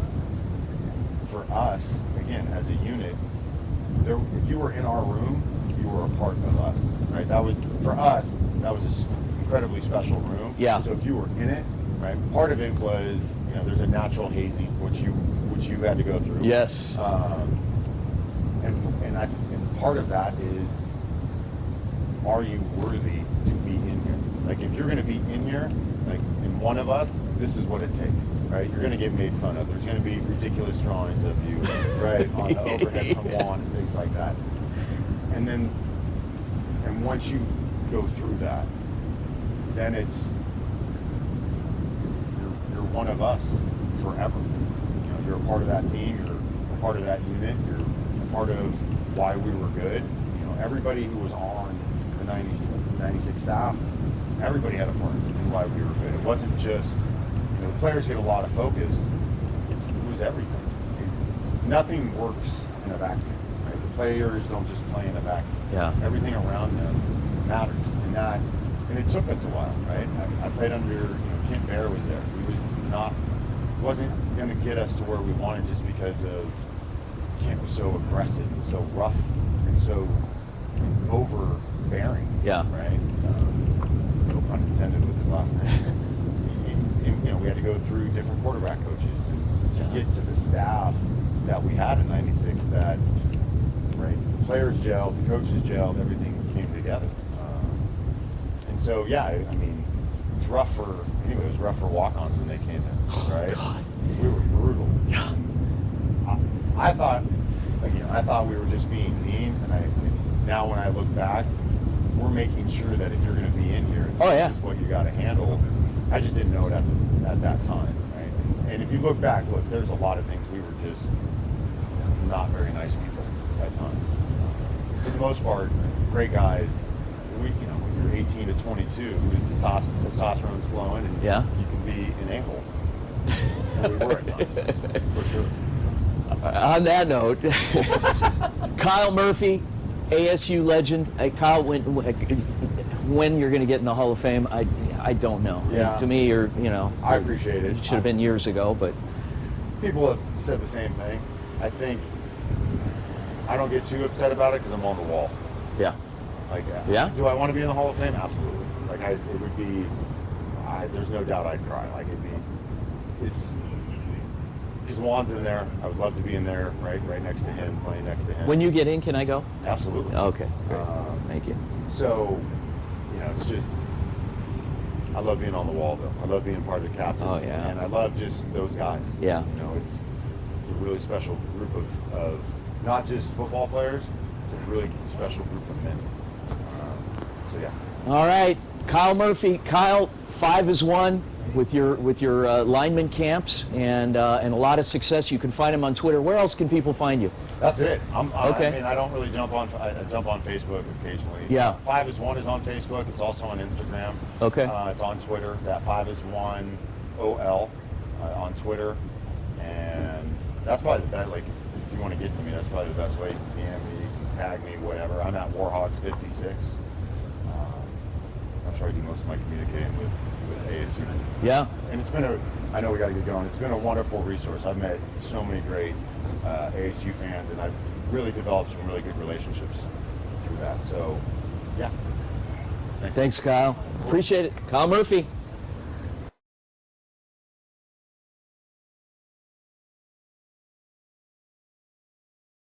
You got to be excited coming off an 8-3 season, a playoff appearance. What's the feeling going into this year? Oh, the feeling been great this year. I mean, the kids been brought into the program. I know it was pretty tough coming in with a new head coach, but like you said, I've been here for 18 years. Yeah. So the kids been awesome with our off-season workouts, and they're pretty excited this year. I mean, we got 8 returning on defense, 8 returning on offense. Wow. So I mean, they know our shot going into this year. Okay. I mean, we had a new section this year, a tough section. Yeah. But we're ready for the challenge, and our kids been awesome. How do you feel going into this season? I feel pretty strong, actually. We have a pretty good group of kids out this year. Last year we had a really good group. Everybody was fighting hard, but this year I feel like we're going to do really good. Yeah. Coach Ellis talks about the culture and the sense of community and the family here. How does that radiate off of you guys? You guys are a pretty tight-knit group? Oh, yes, sir. We actually, we're really close as a family, I would say. Okay. We all, we're really religious here. We all stay together. We're just a big group, How does that feel to be referred to by your head coach as a leader? It feels great. Knowing Coach Pooney for a long time and knowing a lot of these players, making it easy to be able to command this team, being able to step up as a leader. We had talked a little bit off camera about the fact that you had guys, role models, as you were coming up through the program. Tell us, what's the one biggest thing that you took from those guys now that you are in a leadership role? I would say accountability. Okay. Being able to take responsibility for what happens on the field and work towards the next play.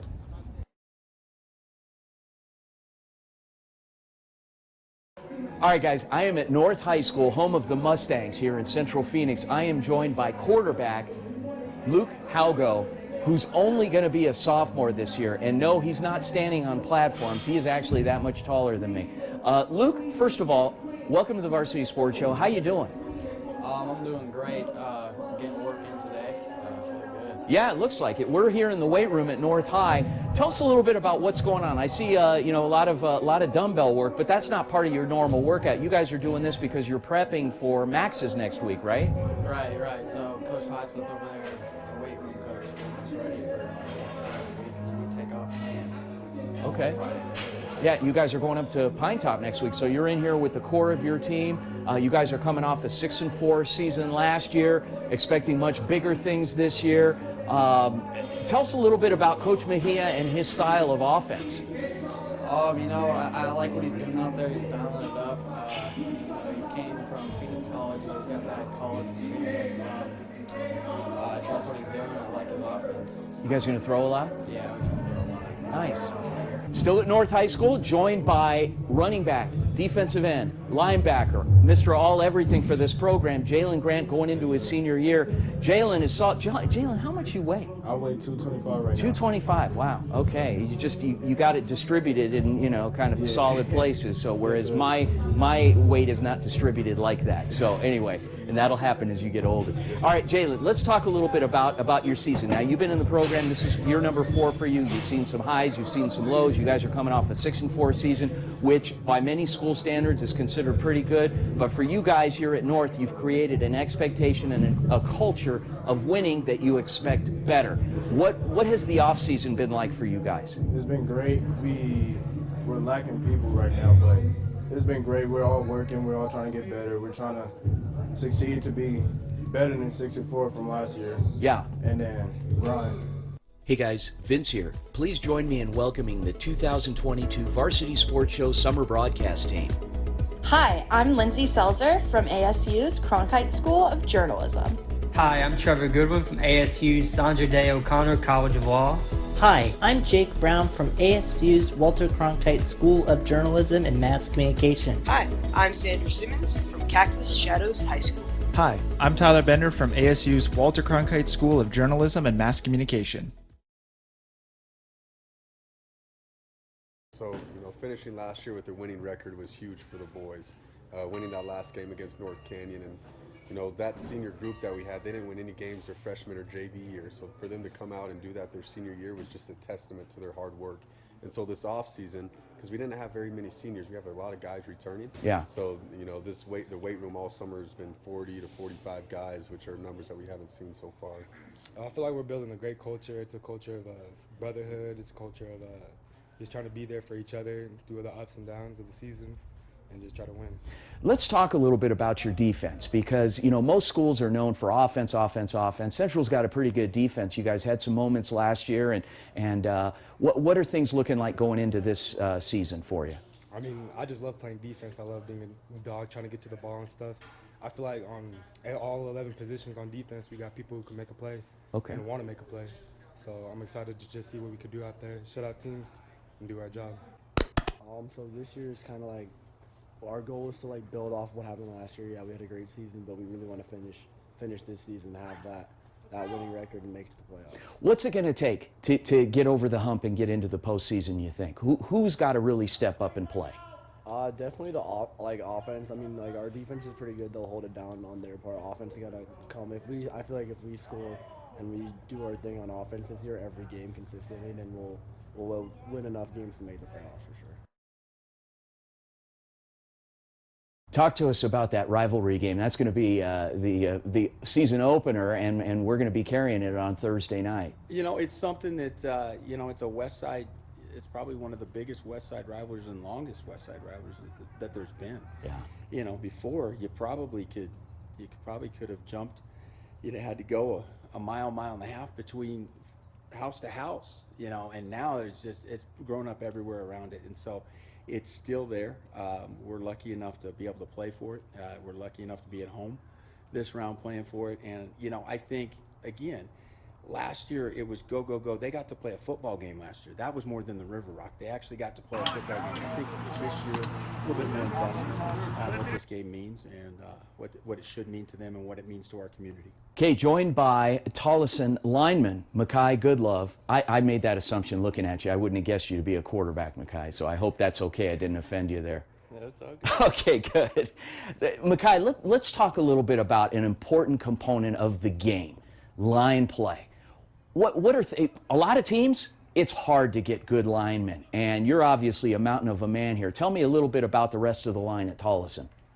So there's a lot of work being put in, Got some guys who haven't had the most experience, but, coming in, we had seniors last year. Yeah. So me and my other senior lineman, we learned from the seniors, so we're trying to pass that down to the younger guys. Okay, so you're kind of retooling, getting ready. You got some new guys, a little green coming in, but you kind of put your arm around them, showing them the ropes, getting them ready.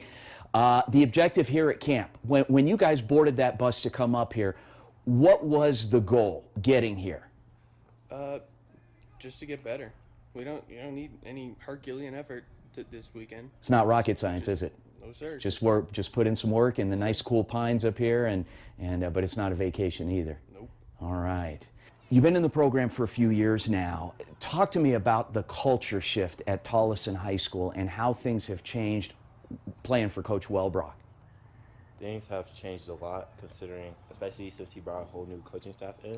So that transition from my sophomore year into my junior year, where I didn't play football because of COVID, and junior year when he first came, his first year, it was more of a business attitude. He came in and it was straight go from the start. Yeah. So he had high expectations from the go.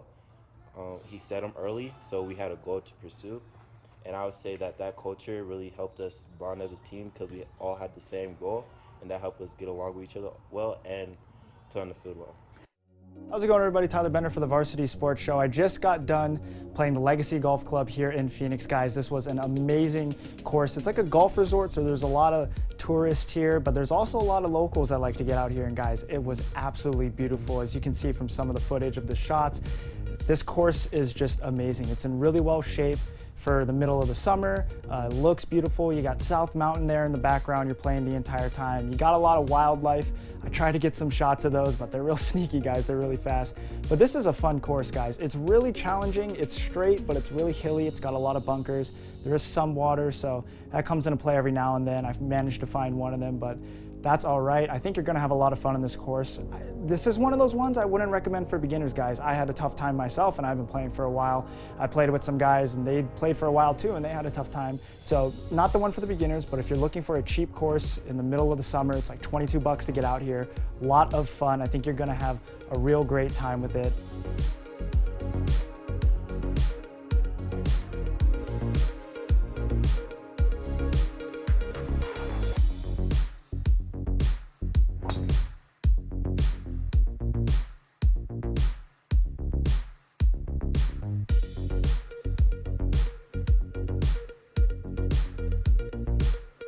Now, I would recommend getting out here in the summer. Like I said, it's like $22, $25 for the twilight rate.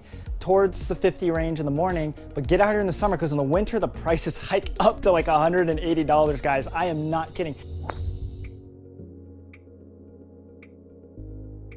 But yeah, with that said, again, this is a great course, the Legacy Golf Resort out here in Phoenix. You're gonna have a lot of fun. If you're just here for the views, you're gonna love the views as well. But get out here as soon as you can because it is gonna get expensive. That's gonna be all from me, Tyler Bennett, for the Valley Tour and the Varsity Sports Show. Thanks for watching, guys.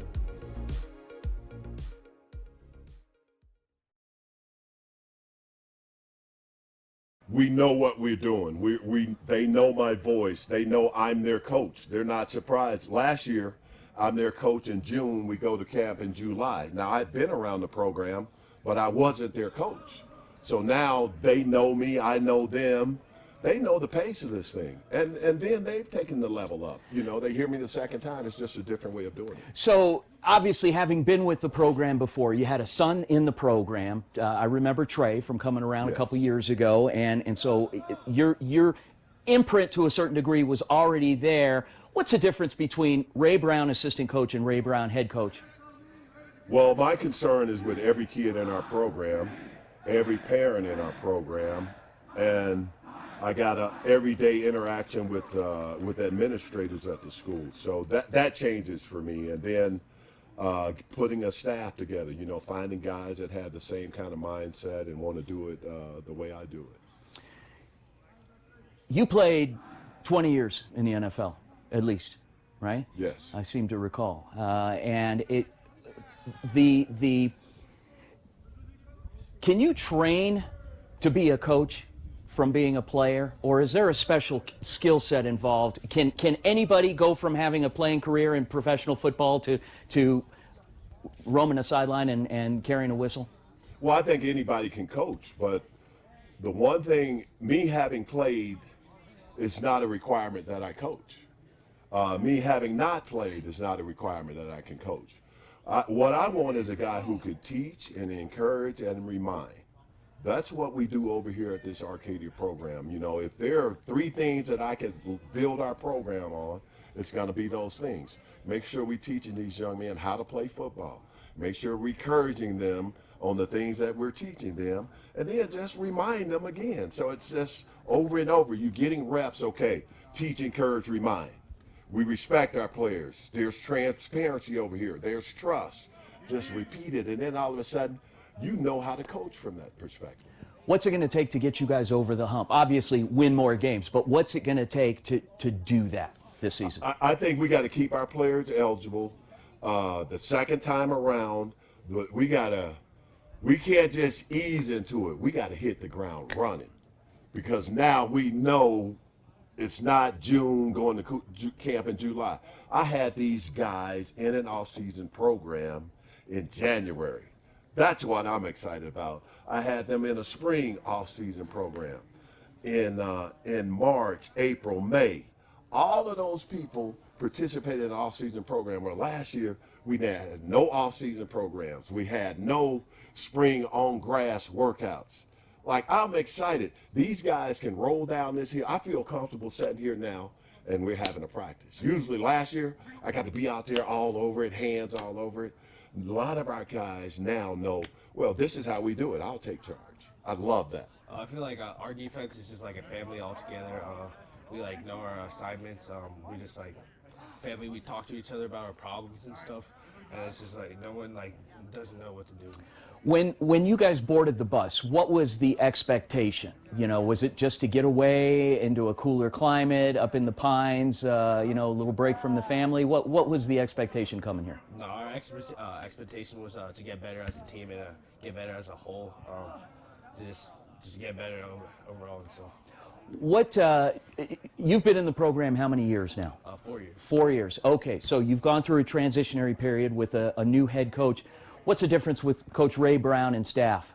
I feel like he cares about like not just about like getting the money and about like the publicity and stuff. He cares about like individual players and stuff. And yesterday we had like a kid that didn't want to play. He personally wanted to just talk to him and know him and just wanted him to convince him to keep on playing and stuff. So Coach Brown is overall he's just a good human being. Like he just checks up on you like whenever, just as a person. He's a great role model too.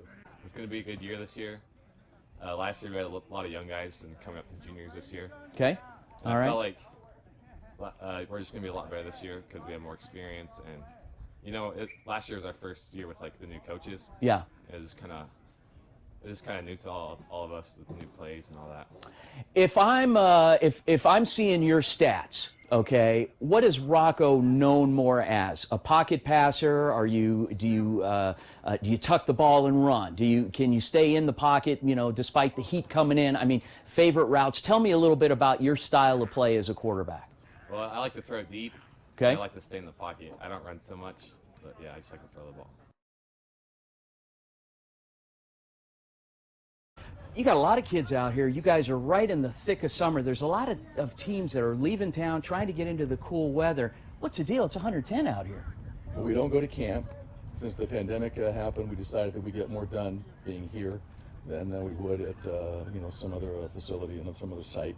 So we lift, we run, we practice, we watch films like we would in the regular season, and try to get ourselves prepared for we open up on August 8th with fall practice, and obviously September 2nd with the Cathedral Catholic. Well, I think a lot of people tend to forget that, when we kick off that first week of the season, whether it's the 25th or September 2nd, it's still 100 degrees plus. So this is actually, getting your team acclimated to that weather. Yeah, we practice at 4 o'clock in the heat of the day. Our kids get used to it. We obviously give them time in between to hydrate. But it helps us out, I think, up and when we come and get under the lights on and even in September, it's like you said, it's still pretty warm early on in Arizona. Coach, I'd like to talk about the fact that Chandler year in and year out is getting national recognition and what that's doing to the overall spectrum of high school football here in Arizona. And obviously, it's been a plus. Would you say? Absolutely. I mean, it's hard to stay on top. We understand what it takes to get there, and obviously to stay up there. It's great having just more than one team, in a national level. I mean, you got Jason, you got Mike down in Hamilton, you got ourselves. So, we've got promoting Arizona football. It'll be interesting to see how we all do when we go out and play, our other teams from Utah and California and about, and Jason's got Bergen Catholic coming in. So it's exciting, and that's why people come here and recruit here.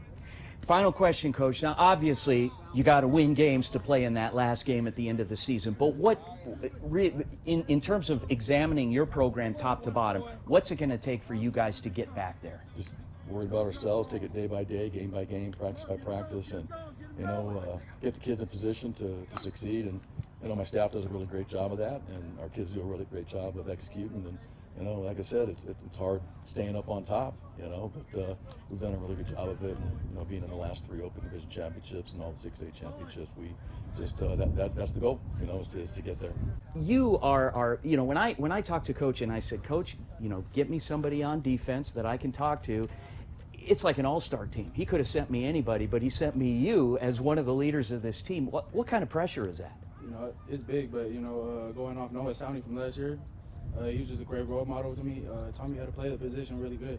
And just like playing football out here in Chandler is different. So, yeah, it's pressure. If I'm watching you on film and I say, gosh, that Roman Kupu, he does blank really well. What does he do well?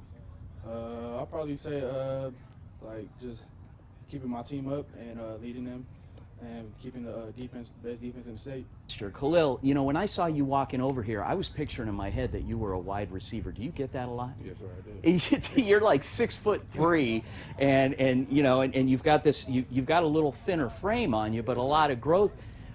Why running back? What makes you a great running back? If I'm watching you on film. You're gonna notice my vision, my speed. Okay, so you can run. Yes, sir.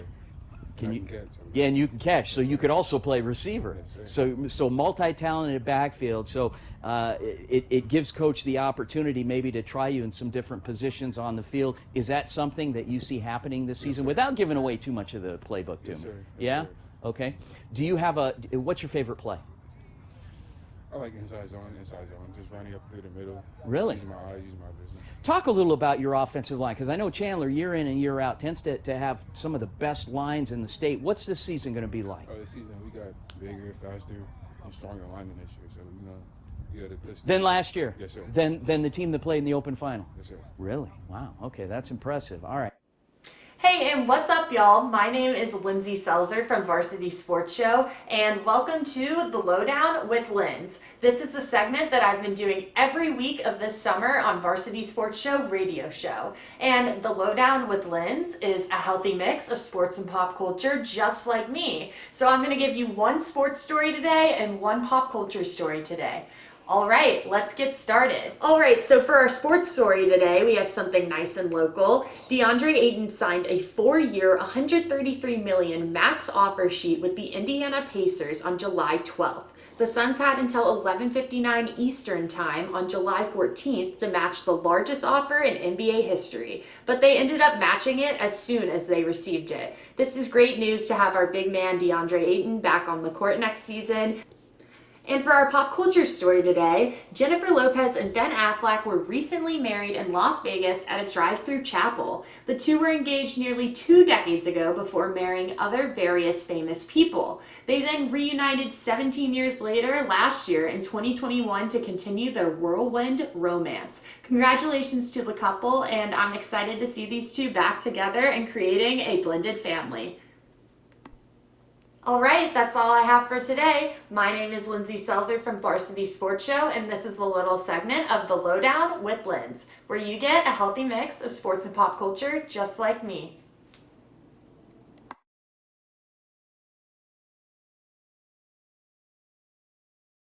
Up at Prescott High School, Coach Arenas, how's it going up there? It's going great, Vince. Thanks for having me on. We just finished our 2-a-day, our second practice of the evening, so it's nice weather under the lights, and it was great. It's great for our kids to get out and get some work in and be around 3 days of football. So it's been great. Tell us about the numbers. How many kids you took up there? So we took 35 kids up, give or take. Yeah, that was, we kind of planned for 40, a couple kids last minute situations, but we prepared for 40 and ended up bringing 35 kids up, a mixture of some juniors and sophomores, and even brought a couple freshmen along. So led by our senior class, of course. I don't want to I don't want to harp too much on last season, because last season is last season, but you guys finished the year 6-4. You've changed the culture at Carl Hayden, and that's saying a lot, considering Carl Hayden was a basketball wrestling school for a lot of years. Now all of a sudden, who knew, they actually play football and they actually do pretty well at it. And in fact, one of the games we had last year on Thursday night was a game that you guys just rolled over of Alhambra, and so you've changed the culture, and to take as many kids as you have up there. What's different? You said that word, Vince. You said culture. Just giving the kids a foundation, something to buy into, and letting bringing some coaches on board who have some really good experience. So I teach on campus. My younger brother, who's my O-line coach, he's on campus, and just getting the kids to buy into that, West Phoenix mentality. That's something that we talk about a lot. You might see it on Twitter. We say #35 a lot, and that stands for 35th Avenue. That's something that we're really proud of. We're a hardworking middle-class community, and we pick up our helmets and go to work every day. And that's something that we just kind of hang our hat on. And, I think that's laying that groundwork early on in 2019 when I got the gig. I think it's starting to pay dividends now. I'm doing good. How you All doing? right. I'm doing great. Thank you. How you enjoying camp? Oh, it's great. It's a great experience, getting to practice at night for the first time is very nice. Just like the environment, just like living as a unit with the whole crew is pretty nice. I like it. Wow. All right. Well, tight end, that's those are few and far between these days. Does coach ever throw you a crumb and get you the ball from time to time, or are you strictly like a glorified tackle? No, I get the balls here and there. Okay. All right. Because I saw your offense last year. You guys ran the heck out of the ball, so it didn't give you an opportunity to catch too much this year. So hopefully coach will reward you a little bit, huh? Yes, sir. Talk to us about your defense. Obviously coach mentioned you're a standout defensive end on the team. So what really makes this team go? Is it the offense or is it the defense? I want to say it's kind of, I don't want to give credit too much to defense. I feel like our offense gives us the energy to go out there and, they make us want to fight for them. You know what I mean? And they just give us the motivation to go out there and do our job. Like they're doing their job. Yeah, I mean, we definitely have kids playing, but if they're really good, they're going to be the type that are always on the field and never leave the field. And it gets a little tricky sometimes trying to make sure that, we have a way to get them a blow here and there, whether it's on the offensive side or the defensive side of the ball. Because, I'm all about having kids out there and never coming off the field. But at some point, it's good to just get them a breather, get them off for a few plays so they can kind of catch their breath, regroup. Maybe you give them a coaching point here or there. Yeah, we definitely utilize several kids that go both ways that don't come off the field a whole lot. So it's a fun little puzzle we work out, and we are able to use. Last year we were able to use kids in 6 quarters because that's a 3A rule that we kind of asked if we could get that applied to us because we are a 3A size school. This year though, I don't think that's the case, but it looks like they've allowed all levels to play kids in 5 quarters during the week. So that allows us to have a JV kid who, I don't want to have him just dress for varsity only to be on the special teams, right, and not get any reps at his regular position. But it allows him to play in maybe the first half of the JV game at his regular position. Maybe he's a running back, maybe he's a linebacker, and then he can dress out the next night and play in those special teams. So we get creative with a lot of that to utilize the players that we do have. I feel pretty good.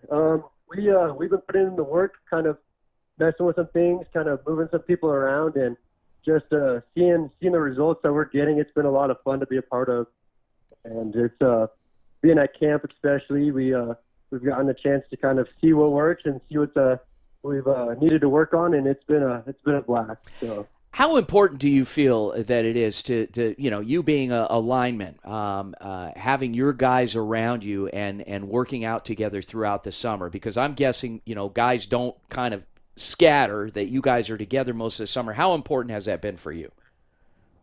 It's been really important, especially with our program, the kind of way that we're built. We don't necessarily have the biggest nor the strongest guys, but we have a brotherhood over here, and that's a big part of it. We all trust each other that we're going to get our jobs done, and we rely on each other to do that. And through that, it's really easy to have a good team, and we don't need to be big or strong, as well as we kind of just work together, and we have that brotherhood that we just trust each other, that everyone's going to get their own job done.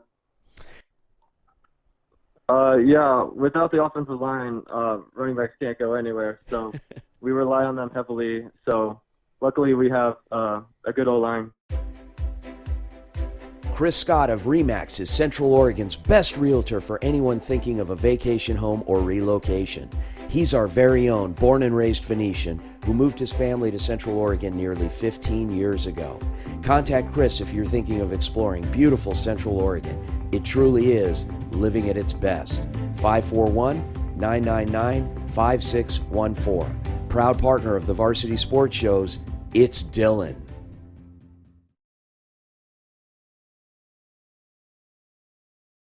All right, guys, joined by, I'm at camp. I'm at Pine Top here. Coach, we're at Blue Ridge High School, right? Yes, sir. Joined by Millennium High School Tigers head football coach Lamar Early. Coach, I pulled up this morning and I just saw a sea of white shirts here, and they were all your kids. Yes, sir. How many? About 126. 126 students. Yes, sir. Wow. Okay, so this from a team coming off a 5-5 record, which spoke nothing about what the buildup of this team actually was, because you had a lot of close outcomes, and you had a young squad. So, Coach, going into the offseason, I'd imagine that the feeling was pretty optimistic for this season. Yes, sir. Our main goal was just finishing the ball games because we lost some games late. And that's where our record kind of fell short.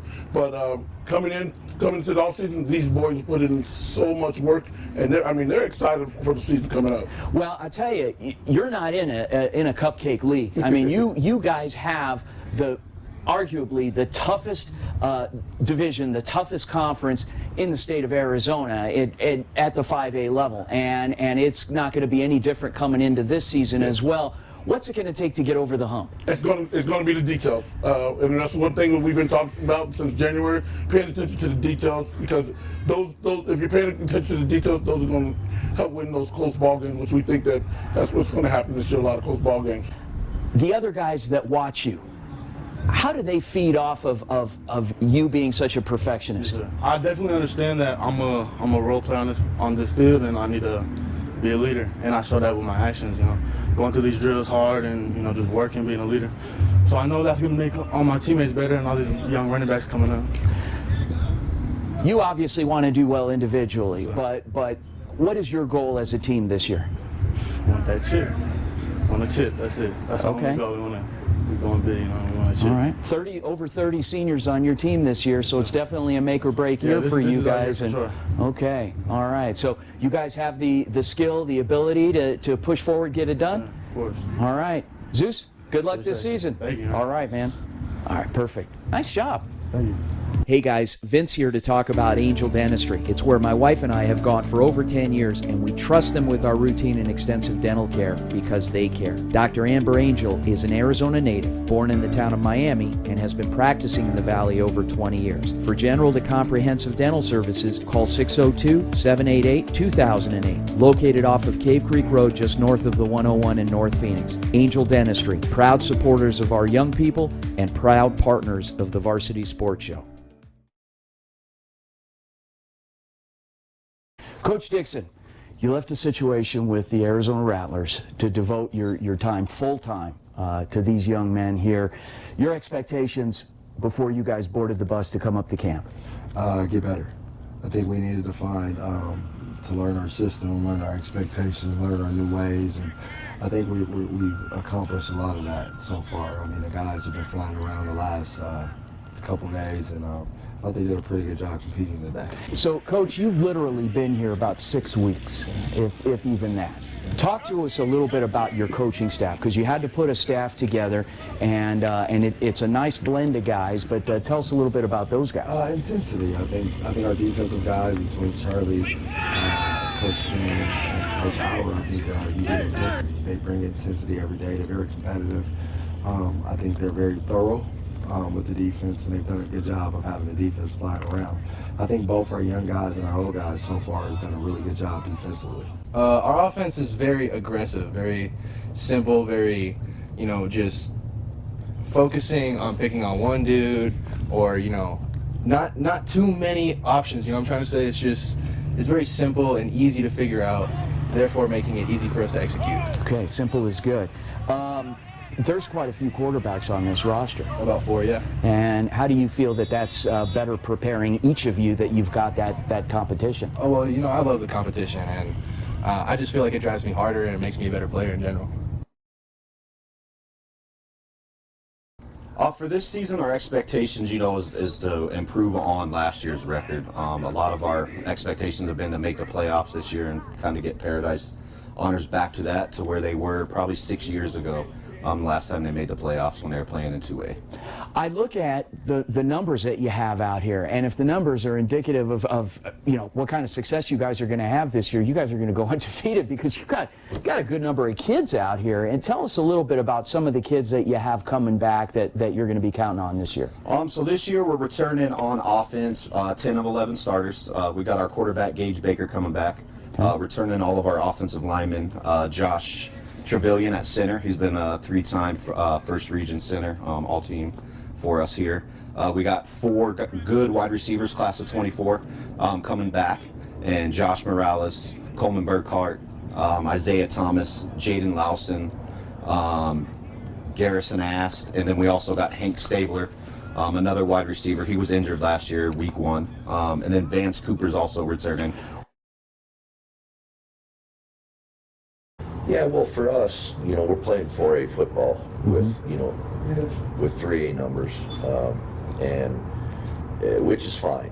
Our kids compete, but our problem becomes depth-wise. Our problem becomes, only having 2 teams, and so numbers are critical. The other thing is our eligibility requirements are higher than the average school, and when you combine low numbers with a few injuries and some eligibility issues, really puts us in a tough spot. So trying to stay healthy, trying to stay eligible, just keeping our kids on the field is critical for us. So it's just camp's a big team building thing for us. All of us get really close together, rely on each other.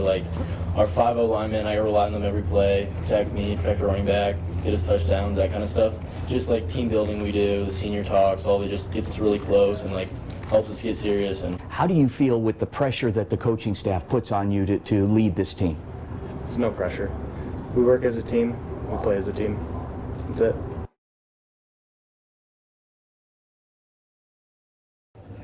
It's obvious you guys are in the conversation year in and year out, but what is the objective of coming to camp, aside from the fact that you want to get some practices in a little bit cooler climate? What's the objective when you get here? Yeah, 100%. This is about team building, and everything we do, we break them down physically and then break them down emotionally, and so that they can really get to the root and really try to show. One of the coolest things about Williamsville High School is I would put that we're probably one of the most diverse high schools in the state of Arizona. Diverse. I mean, we have, you're talking social economic diversity, ethnicity diversity, racial, religious diversity. There is a lot of diversity that we have, and that's actually what makes us great. And our campus takes pride in that. I mean, as teachers, when we were meeting yesterday, our teachers come back for the school year, that was like a celebration. We had, look, this is what our demographics are now, and how exciting that was. Well, in order to build a team, you have to find commonality. And so that's really what we try to do here at campus, is find the commonality between whether you have money or don't have money. There's a million things that you guys have in common. And those types of things are what we try to bring into the kids. I would say definitely, I think it is that camaraderie that we're building right now for sure. I mean, I feel like a lot of teams you go out and you look out there and we're not really the biggest, but I mean, I feel like we play for each other very well, and I think that gets us a long way. You're the first person that's answered that way. Sometimes somebody will say, well, it's our defense, it's our offense, it's our special teams, but you said the camaraderie. So what is it that makes that camaraderie so special? I just feel like for us, I mean, we go out there, I mean, football gets tough during the season. I mean, when you're in the grind of the season, week 10, I mean, you're tired, your body's a little beat up. I mean, if you can just fall back on your guys and just say, all right, man, I'm playing for him, I feel like that'll get you a long way and that'll get you through the grind of the season. And we have that for sure. Well, we are coming off our best season in the last 10 years. Kids are really excited. We've grown as a program, and this year at camp we're really focusing on bonding and bringing the camaraderie together to build off of our success from last season. How does how are things shaping out in the Northwest Valley with perennial powerhouses such as Sunrise Mountain year in and year out, and competing with them, and you guys putting a good product on the field, and your rivalry with Valley Vista? How do you anticipate, or how do you foresee things shaking out this season? Well, I think with the amount of growth that we have in the West Valley right now, I think every program's getting better. There's more kids, there's more talent, and it's competitive. So we've got to step up and do things that other programs are doing. One word to describe your program. Tough. A lot of history. You guys are up here at Camp Tonazona. We're sitting in the corner of fame. I forgot the name of it. Just took a little shot of it. And so how does it feel to you? Do you feel like you've come full circle, because you have some family members that have been involved with the early development of Corona del Sol? You're a Tempe guy. So how does that feel? Yeah, I mean, it's a great feeling. It feels like a homecoming, really. My grandfather opened the school in '78, and we've always had roots here at Corona. And so, you pick up, you travel, you do some different things and move around, especially in this profession. But to be able to come back somewhere that feels like home, it really is a special deal. We talked about in past conversations, we talked about the state championship out at Casa Grande. That's done, that's gone. Now you've got to start a whole new tradition, or building on old traditions here at Corona del Sol. You also talked about the fact that the previous head coach, John Bechtold, did a great job of managing the ship, even had some very successful seasons. How does it feel coming in after that, and how are you different? I think a lot of it's just bringing back some of the old culture, and a lot of good things were going on. Like you said, Coach Bechtold did a great job, so a lot of good things were happening. It's just kind of trying to build off of it, keep the success that they were having going, and try to build and maybe take the program to the next level. That's kind of the goal, and talk about the state championship at Casa Grande. Hopefully this is something we can build here. I mean, that's always the end goal, eventually, to build something like that. So it's you see a lot of good, proud tradition here. They've had a lot of success in the past. It's just kind of you want to build off it and hopefully maybe get to even the next level. It's commonplace where multiple schools will come in during the same week at camp. You guys shut the camp down and have all of your team here. I mean, there is over 100 student athletes here.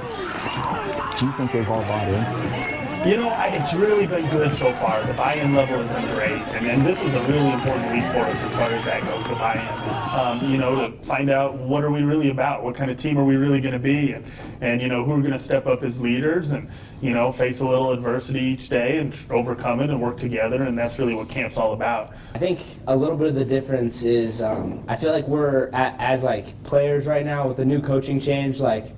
As much as I enjoy our other coaches, I think the way we've been set up with the new coaching staff is we have a lot more opportunity to express ourselves on the field, and we have a lot more opportunity to build our own culture as players instead of being forced into something or kind of all having to do the same thing, act the same way on the field. Everybody's kind of allowed to be kind of freelance, act your way, have your kind of swagger on the field, and I think that's been a big help for our culture in that people are more excited now to go out and practice. People are more excited to go out and play, and it's just really helpful. Yeah, I feel like it's a really good feeling, going through the program, because as a freshman, you realize you look up to all the seniors and upperclassmen, even if you don't know them, and you really as a freshman, you hope that a senior will talk to you and kind of be there for you to guide you. Okay. And once you become a senior, you start to realize that's your role.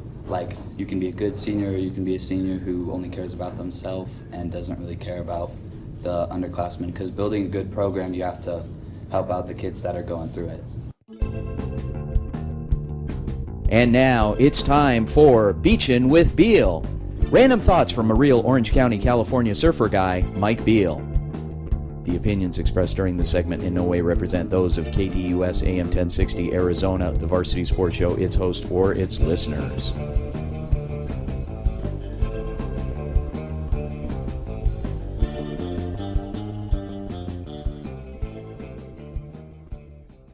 All right, guys, welcome to a special edition of Beachin' with Beal's Southern California Surf Report. Now, this is my friend Mike Beal. We are on the Huntington Pier at Huntington Beach, California. Mike, why are we out here today? It's just a typical day in Southern California. We're enjoying the weather here at HB Pier. I'm considering jumping in on my fish. Yeah. Maybe later. So first things first, because you've got to be very descriptive, obviously, for radio, even though there's people also watching at home with this thing. Talk about your board. So what is that behind us there? Okay, so maybe you might have to pull it over here a little bit, but there you go. All right. So he actually surfs. So you guys, again, this guy he's not an actor, far from it. He actually has a surfboard, and he takes this thing out just about every morning, right? Yeah, so on the top we have a V, which is stands for Vince, right? No. Okay. Not even close. Okay. It stands for James Martini, and the guy who's made several surfboards for me. Okay. V for victory, kind of the opposite of V for fame. Right, okay. And then 180 degrees south somewhere. It's a surf gang I started back in the late 90s. Yeah. I'm the president. Yeah. And then are you the only member too? Well, no. My kids are in it, and my wife. Okay. I would maybe invite you, but I don't think you'd make the cut. No. Okay. Anyway, so, and then lastly, we have the Frog House here, which stands for the surf shop I've been going to since. You might have to lift that up so people can see. Okay. How much does a surfboard actually weigh? I picture it's like an ironing board, like 40 pounds. Yeah, big boards do, but smaller boards are relatively light to the point where people call them potato chips because they weigh like 10 to 15 pounds. You have to be a little more, I guess, younger and lighter than we are. I used to ride potato chips. Now they don't float me anymore. So I need boards that are a little thicker for flotation. That's kind of the surfing vernacular then that you've been introducing the audience to. So potato chip?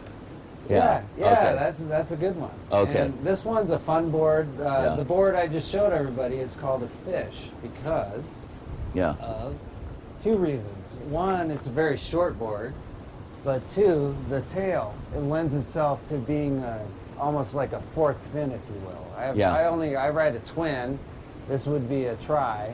Okay. This makes it a quad with a twin. So it's, Wow. yeah, it kind of gets technical, but Okay.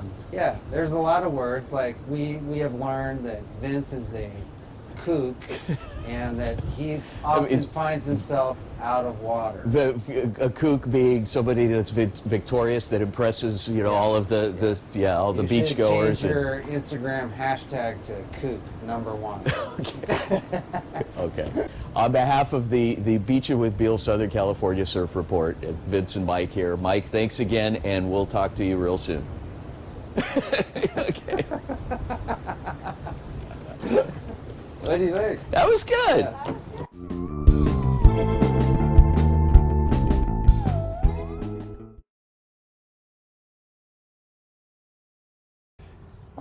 I think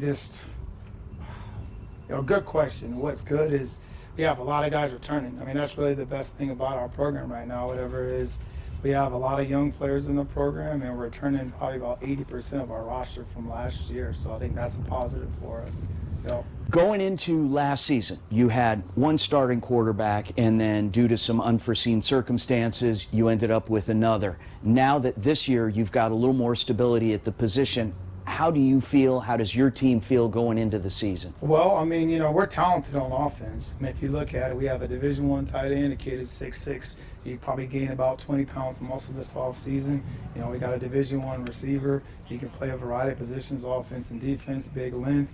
We got a slot receiver that's, an all-state kid returning for us in Jack Freeberg. Then we have two good quarterbacks, and we have a couple running backs. Santana Wilson will play running back for us this year, and we have our leading rusher returning from last year, and Max Sheffrin. So we like where we're at. And then we have 3 or 4 offensive linemen that started for us last year as well. So our offense is, from a skill standpoint, we feel like it's stacked. It's loaded. It's one of the best skill positions that we've had here at Desert Mountain since I've been here. And then we have 2 quarterbacks. Brady is a scholarship kid in our opinion when he's healthy, and Drew was a section, first team all section player that gained a lot of experience. The kids rally around him and have a lot of confidence with him playing. So we feel like we have 2 talented guys that can lead us. So we feel like offensively we're in good position. We just don't have a lot of, we can't afford injuries here and there. But I think, going into the season that, teams are going to have to, pick their poison on what they feel like they can stop and challenge, because we feel like we have some threats on the football field. We got to keep getting better. We got a bunch of guys returning, and that's going to help us along the way. Anything better than last year's going to be what we need. So last year you were a fairly young team. The year before you had a bunch of seniors. Last year was kind of a rebuild year, even though it was more success than the year before. This year, what's the goal? State championship. Breakout year last year for you. Obviously the connection between you and your brother, quarterback to receiver. What's it like at home? You guys fight a lot? Yeah, we fight every day, physically, and then just we fight every day. I don't know how to explain it, but it's definitely just a good moment being able to have him as the quarterback last year throwing to me. Yeah. Practices, all that, because we make sure we know all the plays and hold each other accountable. Well, and you mentioned, a little bit of rough camaraderie off the field, but on the field, it's like you guys are in sync. And is there a lot of makeshift actions going on? So in other words, a broken play, he sees you downfield, a lot of that, or is it scripted, run a route and catch the ball? Well, I think that ever since he started playing quarterback, especially since he had no experience, I feel like we already had good chemistry, just because ever since we were little, he's always been the one throwing to me at the field and stuff, and just in our backyard. So definitely feel like the chemistry was really good ever since that. Founder-level sponsors, the Kristen Graziano Group with HomeSmart Elite, are proud to be Saguaro alumni, community advocates, and your hometown realtors. The Kristen Graziano Group is ranked in the top 1.5% of real estate teams nationally, and your top-selling team right here in SaberCat territory. The Kristen Graziano Group can currently be seen on the Emmy-nominated TV show Selling the Valley of the Sun. When you're ready to buy, sell, or want to know the value of your home, reach out to the group that knows the neighborhood, the Kristen Graziano Group. No, we've had a couple times, couple chances to relax a little bit and enjoy the scenery, but really it's a business trip, and we've been here working really hard. We're getting ready to get practice number 7 in. We've been here 3 days, and so kids are grinding, and we're getting better. We're competing, and we had a chance to watch a lot of film. We've had meetings in the mornings before practice, in the afternoons in between practices, and do a little team building last night. We've got a senior bonfire tonight, so really just here to get better as a team on and off the field. So you did the same thing last year, and obviously it's expected that the same outcome will come, but you still got to play the season. Coming here and shutting the camp down with just your guys. There's been a lot of camps that I've attended where there's multiple schools. What kind of an advantage is that for you to have just your guys here to just grind and work? Yeah, you come on trips like this, and we can practice at home. It's hot, and it's an advantage to get out of the heat a little bit, but we really just want to spend time together, to get away from all the distractions. That's the draw for me about Army-Navy is this. We are the only team using this field right here. We are the only team, on the dorm, and so it's really about us. And we just try to limit the distractions as much as possible, and really just focus in on the team, on the scheme, on the relationship building and those things, and it's been successful for us in the past, and felt like our camp last year really set the tone for our championship season, and we're hopeful that this will do the same as well. You and I didn't rehearse any of this. This is literally the second time I've seen you in the 6 hours I've been here. I saw you earlier for about 30 seconds, so none of this was scripted, none of this was rehearsed. But if you could, I'm going to put you on the spot, Coach. If you could think of one word that describes the experience, the team, everything, just put it all into one word, what would that be? Oh man, that's different. It's special, I think, being a part of this. We had a great team building opportunity last night, and just talk about, we're SAG-U, and kids come here because they love football and they have aspirations to play football after high school, and I think when they get here they're not quite sure what it is, and then you start experiencing what it means to be part of something that's bigger than yourself, and it's special to be a part of this. Not only to be able to be a part of it, but the young men that have what it takes to be able to go through the process and grind and work and do the things that we ask them to do, they're special. And it takes a special young man to be a part of this program. It's not easy. We ask a lot of them. We hold them to high standards. And so these young men that you're seeing walk through the gates right now, these kids are special. And they've got what it takes, whether they're 4 stars with a bunch of offers, or they're guys that won't play football after high school. I'm proud of them, and that's what makes us special. It's the people, it's the players, and it's the coaches, and it's their commitment to each other, to try to be great. Obviously having 7 practices here, obviously we're here to work and just putting that work in, putting that grind. But to me personally, just building that chemistry with my team. It's my last year, senior year, so just being able to be here with the guys and enjoy the grind together, and just the memories that we're going to have here is going to carry on for the rest of my life. So definitely enjoying myself here. You came in last year, and it's no secret, you transferred over last year. You didn't get to take the field. You followed protocol, all the requirements. You had to sit out the first 5 games. What was that like coming in? And the other quarterback, Ridge, was a great quarterback, but coming in and having to sit back knowing that you wouldn't take the field minimum until midseason. What was that like, as opposed to now being able to, from the get-go, you're here, day one, boom? Yeah, obviously I try to stay ready at all times, so coming in mid-season, just came out and tried to perform at my best ability. But being able to have a full year this year is definitely something that is crazy, because just being able to build that bond that I was talking about during these practices, and just knowing people's timing and stuff before going into game, and knowing game 1 that we're going to be on top of our game is a huge improvement. Jojo, okay, got to ask you. Last year, you came in as a sophomore. You saw both sides of the ball What was that like as a sophomore? I mean, it was great. It was a great opportunity just as a sophomore to be on the varsity field. And I think I had a great impact on the role as a varsity player, just both sides of the ball, linebacker and tight end. I feel like as on offense, I impacted us just because we needed a key player to fill the tight end role, and I fitted it perfectly well last year, I feel like. What are you expecting to do more so this year? Will your role expand, do you think? Are you going to be doing a little more? Is there any little nuggets of information you could share with us? I feel like this year I'll be doing the same thing, just working on my craft more at tight end this year. Linebacker, same thing, deal. Defense all the way, though. Okay, all right. So here at camp, you guys started off the season last year, same thing, same camp. The expectation, obviously, is to win. What's it going to take to get there this year? I feel like I feel like we have everyone here still. We just need to keep coming together as a team, I feel like, and we'll be fine this year, I feel like. Okay. Honestly. Offense or defense, which one do you prefer? I like defense more, yes. Coach, I got to ask you. We are at Cal Lutheran University, Thousand Oaks, California, for your summer preseason camp. Why Cal Lutheran? The weather. Can't beat the weather. Yeah. The beach. Cal Lutheran has really good facilities, too. It's a good spot where we get to come stay in the dorms. Our kids get to bunk up with each other, and we got the field behind us here, and then just got another couple other fields over to, or west, I guess is what it is, and sure. Get on the stadium and the turf and all that, too. So. But primarily, you can't beat the weather. And then you go, of course, we go to the beach every day. So we'll finish up practice here and then head to the beach.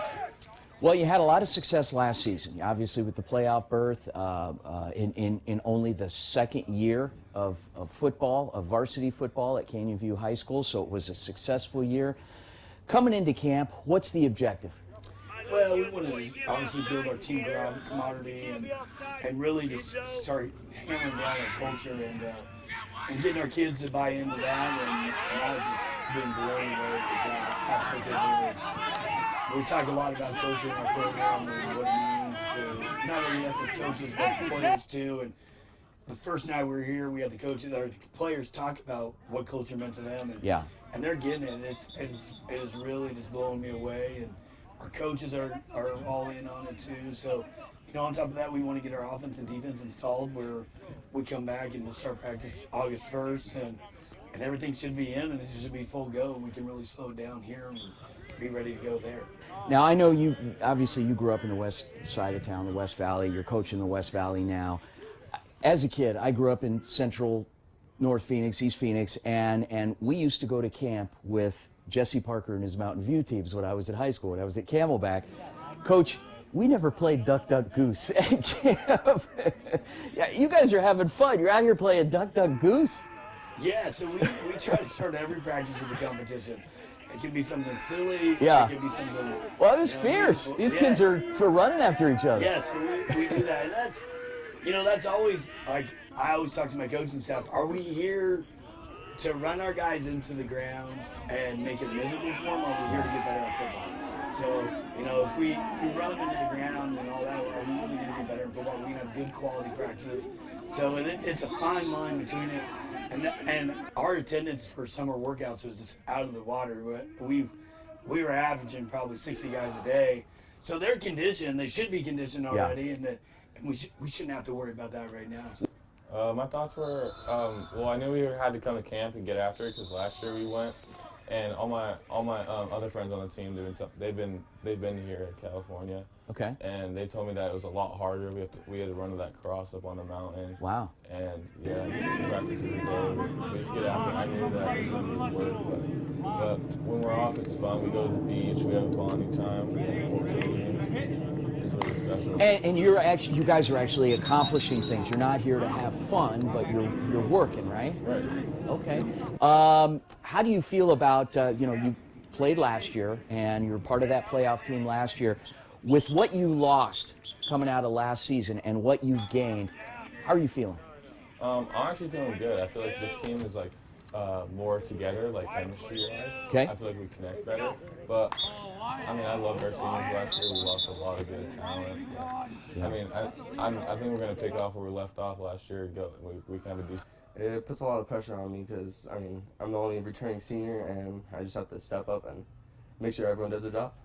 How are things looking so far? How do you feel about this younger group? I feel good about it. We're doing really good. In terms of, last year you had an all-league rusher, and now he's gone. Somebody that is it going to be a running back by committee? Is it going to be one particular back? Are you guys going to run more? Are you going to run less, throw more? What's kind of the game from what you've been seeing, without giving away too many playbook secrets? I think we're going to be like 50-50 on run and pass because we have a good running back. All right, guys, hope you enjoyed this Summer Camp Tour 2022. Thank you so much to our guests. Thanks for the opportunity to present this to you, and it was just a lot of fun. It was a little bit of work, but we appreciate the combined effort of our production team, my old friends, and just everyone out there. And thank you for tuning in to the Summer Camp Tour 2022 here on the Varsity Sports Show. Make sure you listen every week. Okay. All right. Perfect. Yeah? Maybe we'll get some of this too. In 2019, the JV Sports Show podcast began with the idea of spotlighting young people in our community. In time, that podcast evolved into radio, television, and live stream, and through that evolution, new ideas have enhanced delivery, giving a stage to students both in front of and behind the microphone in Arizona and beyond. Thank you for supporting the Varsity Sports Show, now the Varsity Media Foundation, a 501c3 educational organization.